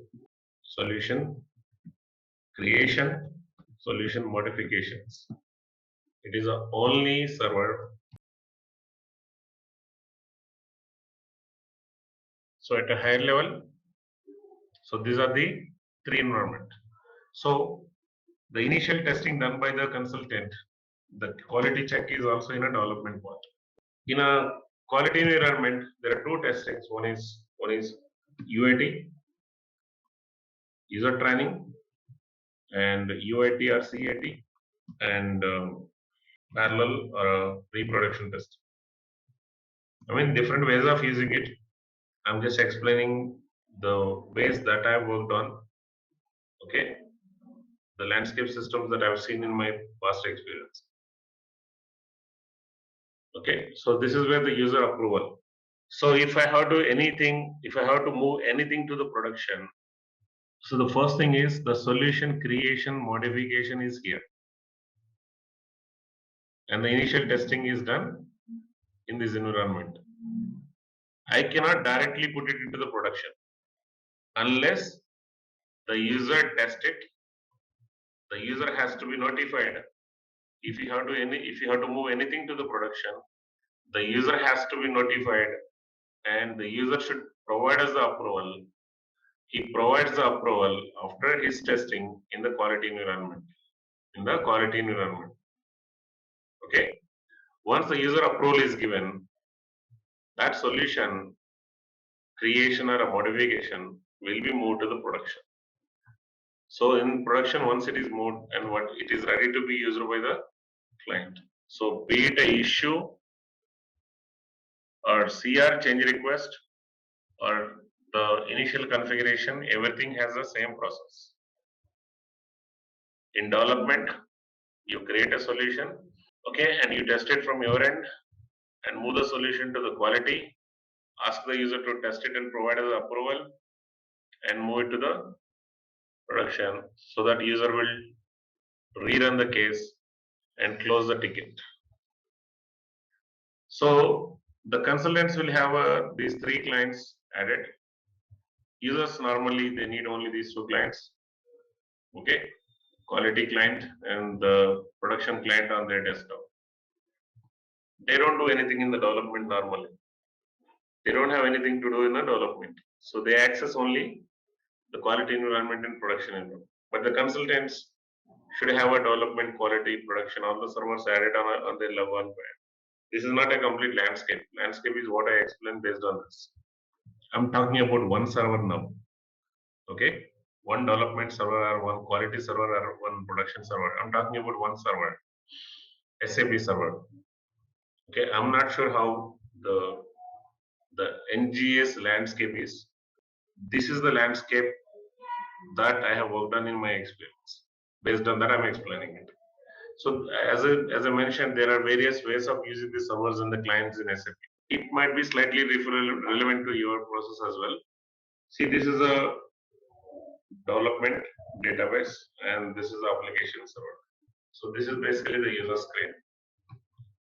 Okay, when the user clicks on logon, select the server and clicks on logon, then it will first ask you the client and the user ID. Client is what is our point of discussion now. The client is what is our point of discussion. The client is a 3-digit numeric code, guys. Client is a 3-digit numeric code. Okay, so the client is the definition of the client is it is a independent data unit within the server where customer specific data is placed. Customer specific data is placed. Oh, this point is enough. Customer specific data is placed. Okay, so all the countries of the customer, all the departments and countries of the customer. If the customer is MNC and it has 20 countries, all the country solutions are implemented in the same client. So irrespective of the number of departments and the number of countries, one customer solution can be implemented in one client. So what is a client? A client is like a folder in your drive. Like for example, I compare this. I'm not sure whether it is right comparison. To keep it simple, I'm explaining it. See, assume this is a server. Okay, it has a 120 GB database. When I click on it, you see the folders. Okay, you see the folders. Why do we create these folders? When I create a folder initially, it occupies 0 byte database. But when I start putting the files into the folder, dynamically memory is allocated, right? For the folders. So with a maximum limit of 120 GB. So why do we create folders? First thing, we can keep different types of documents into the different folders.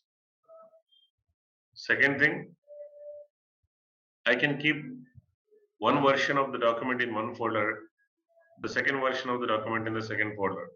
For example, can I keep same document with the same file type, with the same file name in the same folder again? Is it possible? Suppose I'm placing a Word document with the name XYZ.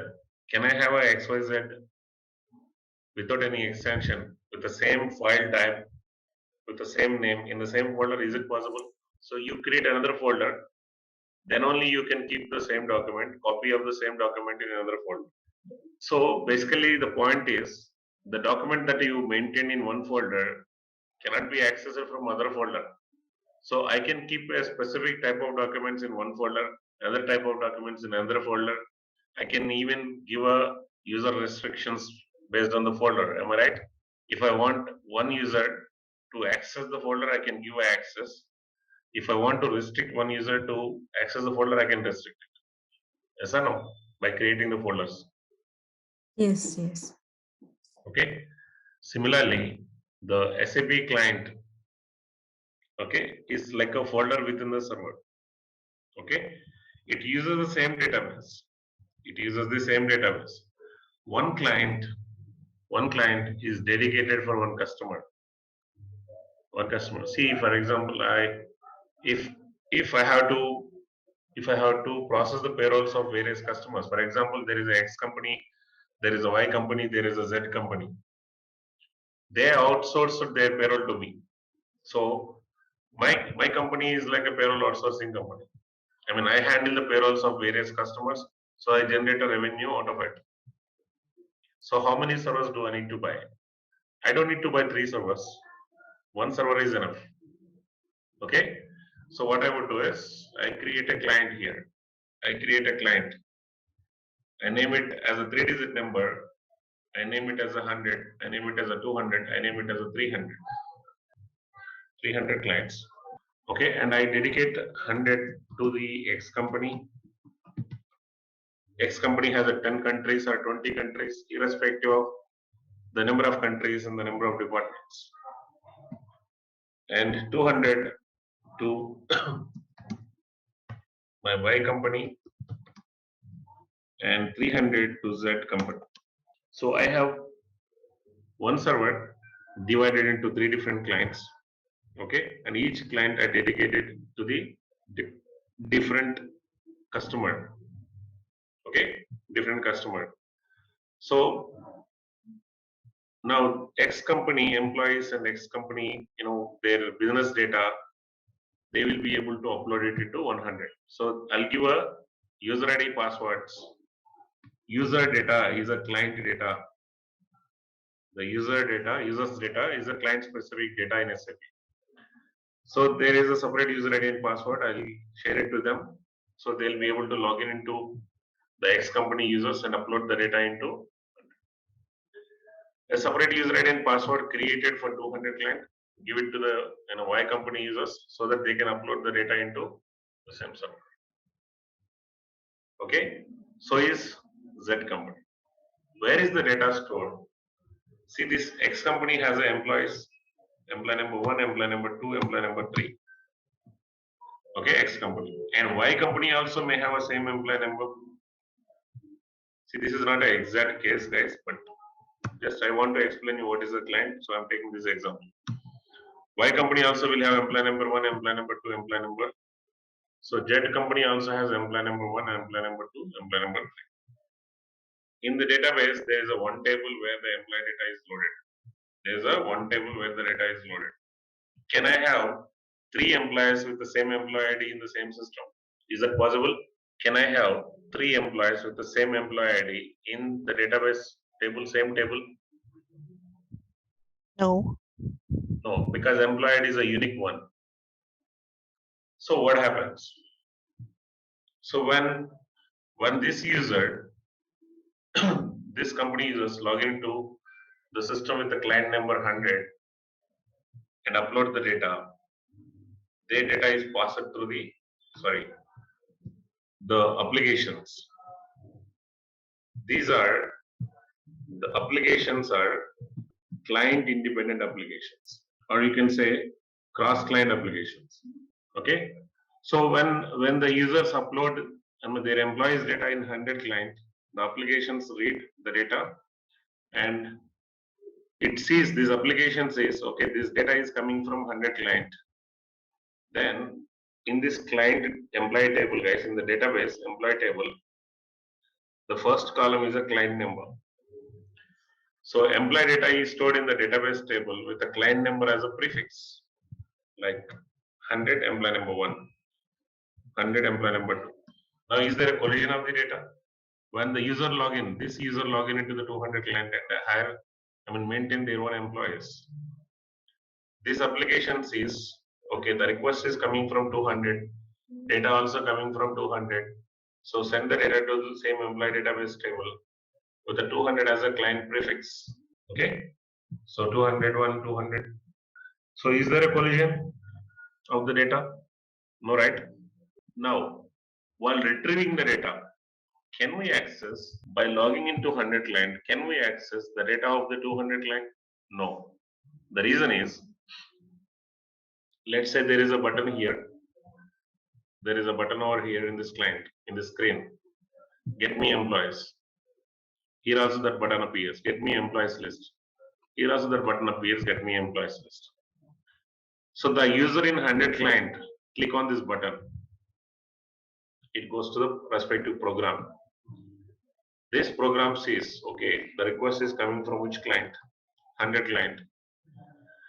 With this client ID, it goes to the table and get the employees data loaded with the 100 as a prefix. It cannot access the data loaded with other clients. So the users of this client can access their own employees. They cannot access the employees of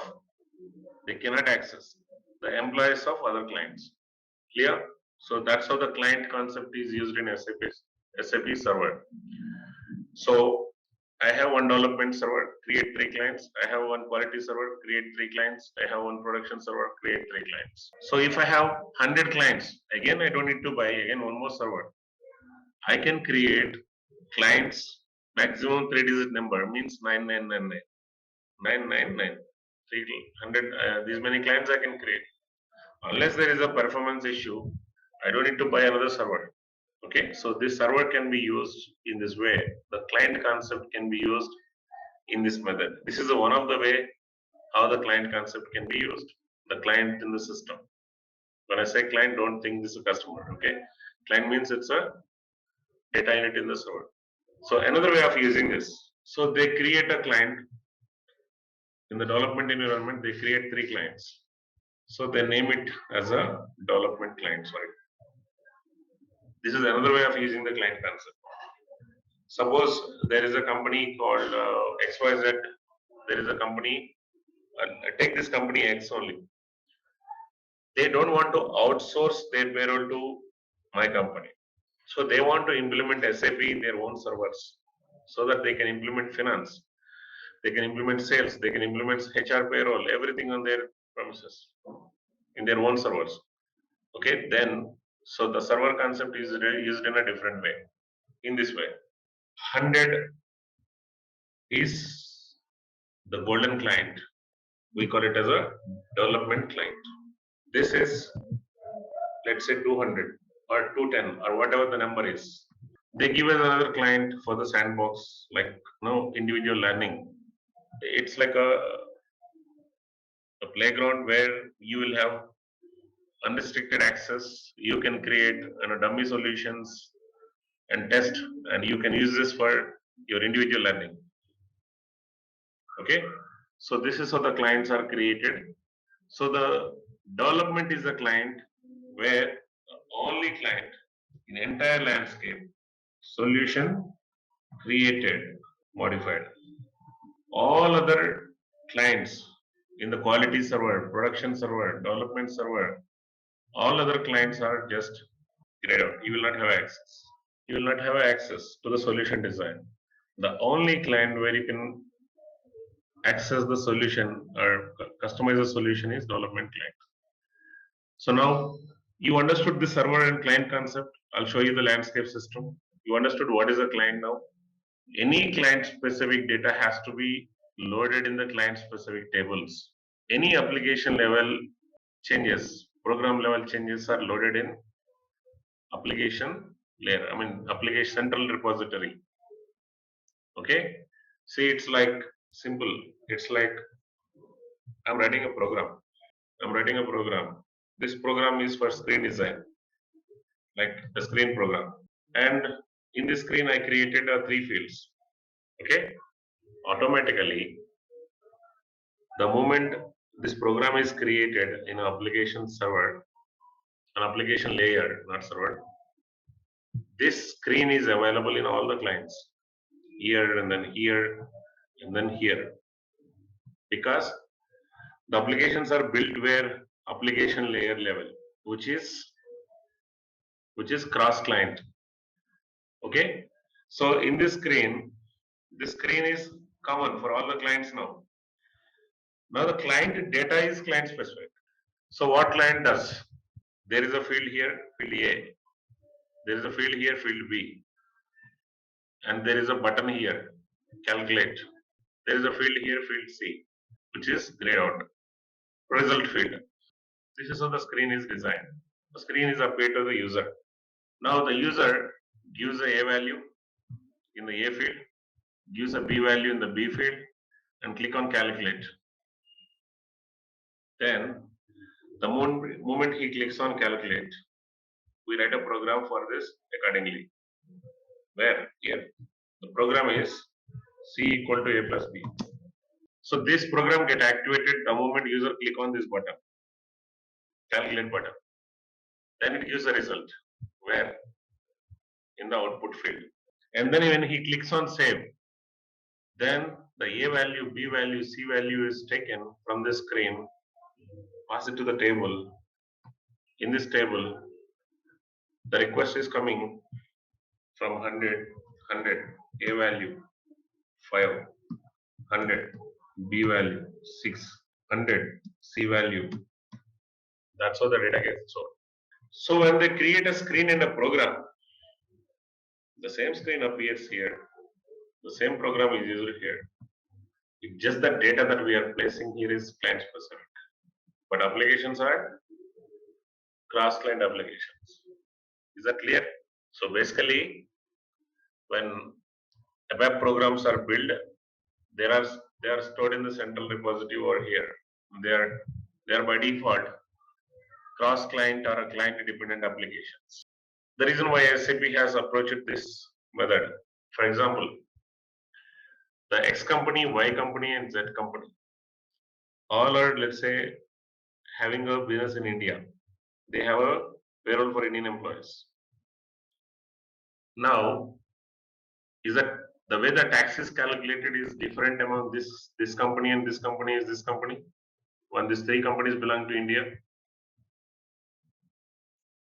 No, so it will be same. It is same, right? So the program is same. The program that calculates the tax is here. Then what is client specific? They have their own earnings. This client has its own earnings. Each client has its own earnings. Based on their earnings, the tax is calculated. And the way the Form 16 is printed is same. So is it a client specific? Form 16 layout is the Form 16 tax form, year-end tax form. For all the clients who belong to the same country, is it different from company to company? The layout of the tax form, is it different from company to company, guys? When it is a government form, and when all these companies are belonging to the same country, so should it be a client specific program or client independent program? So the applications are the programs and the above objects normally created are not client dependent by default unless they restrict it in the program level.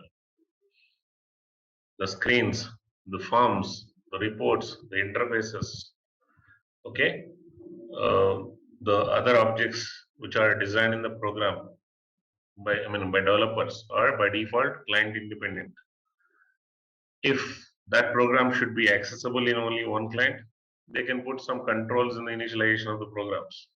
Okay, if the request is coming from so and so client, do not allow, error out. So they can put this client specific controls, but otherwise by default these are client independent applications. I will tell you one landscape that I have worked on, and the same landscape is used most of the times. Do you guys have any question on the screen now? So this is a development server, quality and production unit. Now I'm not talking about the database and the applications. I'm talking about the clients. Development client, unit testing client, sandbox client, end user training client, UAT or CAT client, pilot testing client, production backup. So there are two screens here. There are two screens in every client. Okay. So this is where the solution design. This is the only client. I name it like the basis team. That means name it like a development client or golden client. This is, let's say they say not 5. This is, let's say, some 990 sandbox.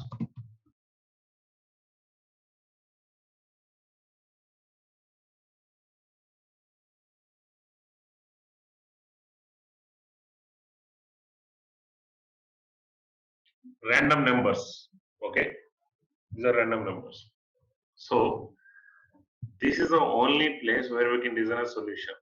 So this is a solution screen, the solution designing screen.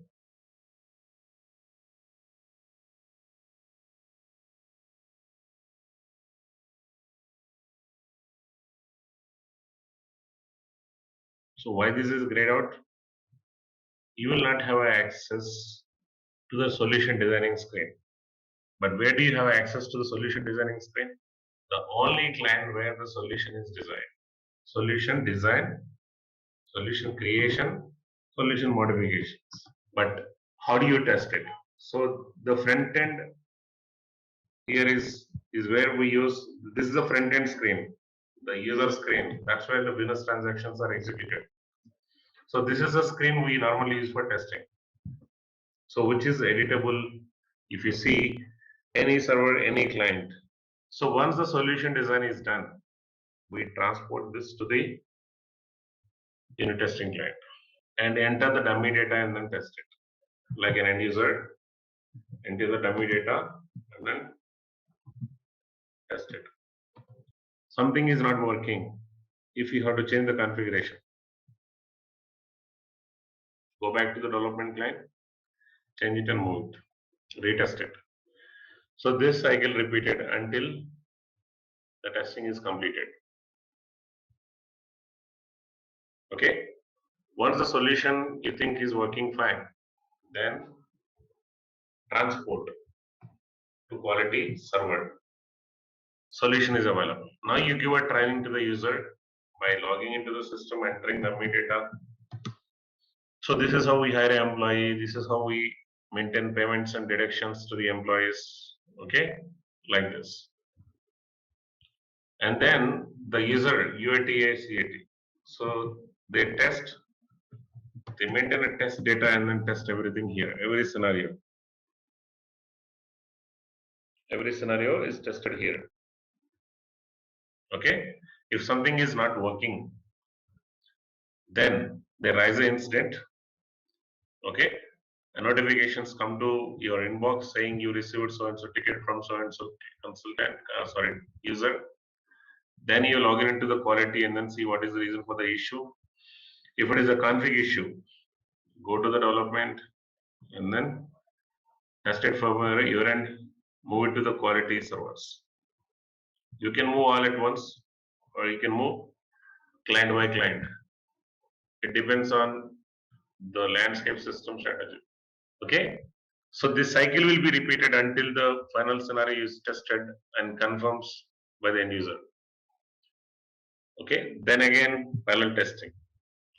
In a parallel testing, any issue is identified and which requires a config correction.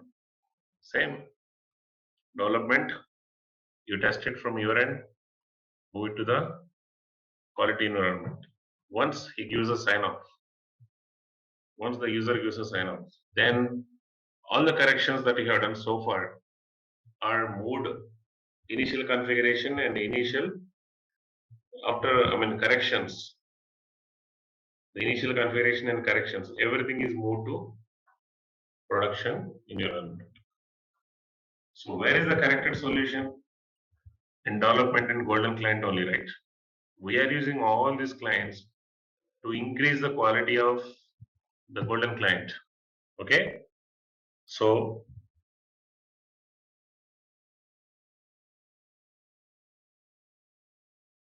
this is the landscape, not just for HR. This is a landscape must be followed by every functional consultant part of this implementation, like HR, finance, sales, for everyone. This is a golden client. This is a unit testing client. This is a end user training, UAT, pilot testing. It's not like HR one client, finance another client. SAP solution itself an integrated solution, right? So you have to have all the modules in all the countries in one client. So the landscape is not a HR specific, it's the client specific, the customer specific. So all the module consultants have to follow this landscape system strategy. This strategy is designed by the basis team. They prepare this document and send it across to every consultant. In this development client server, these are the clients. This client is used for this thing. In this quality, these are the clients. Each quality, each client is used for this purpose. If you want to move the data to the quality, these are the approvals you need to take. Every point is clearly mentioned in the landscape system strategy document. Nobody look at this document generally, but there has to be a landscape system document design prepared by the basis team, shared to every consultant in the implementation. So the replication of the solution is done using a mechanism called transport request. Okay, so you guys are knowing the transport request anyway, or else I will explain that in the system when I start showing you a navigation path.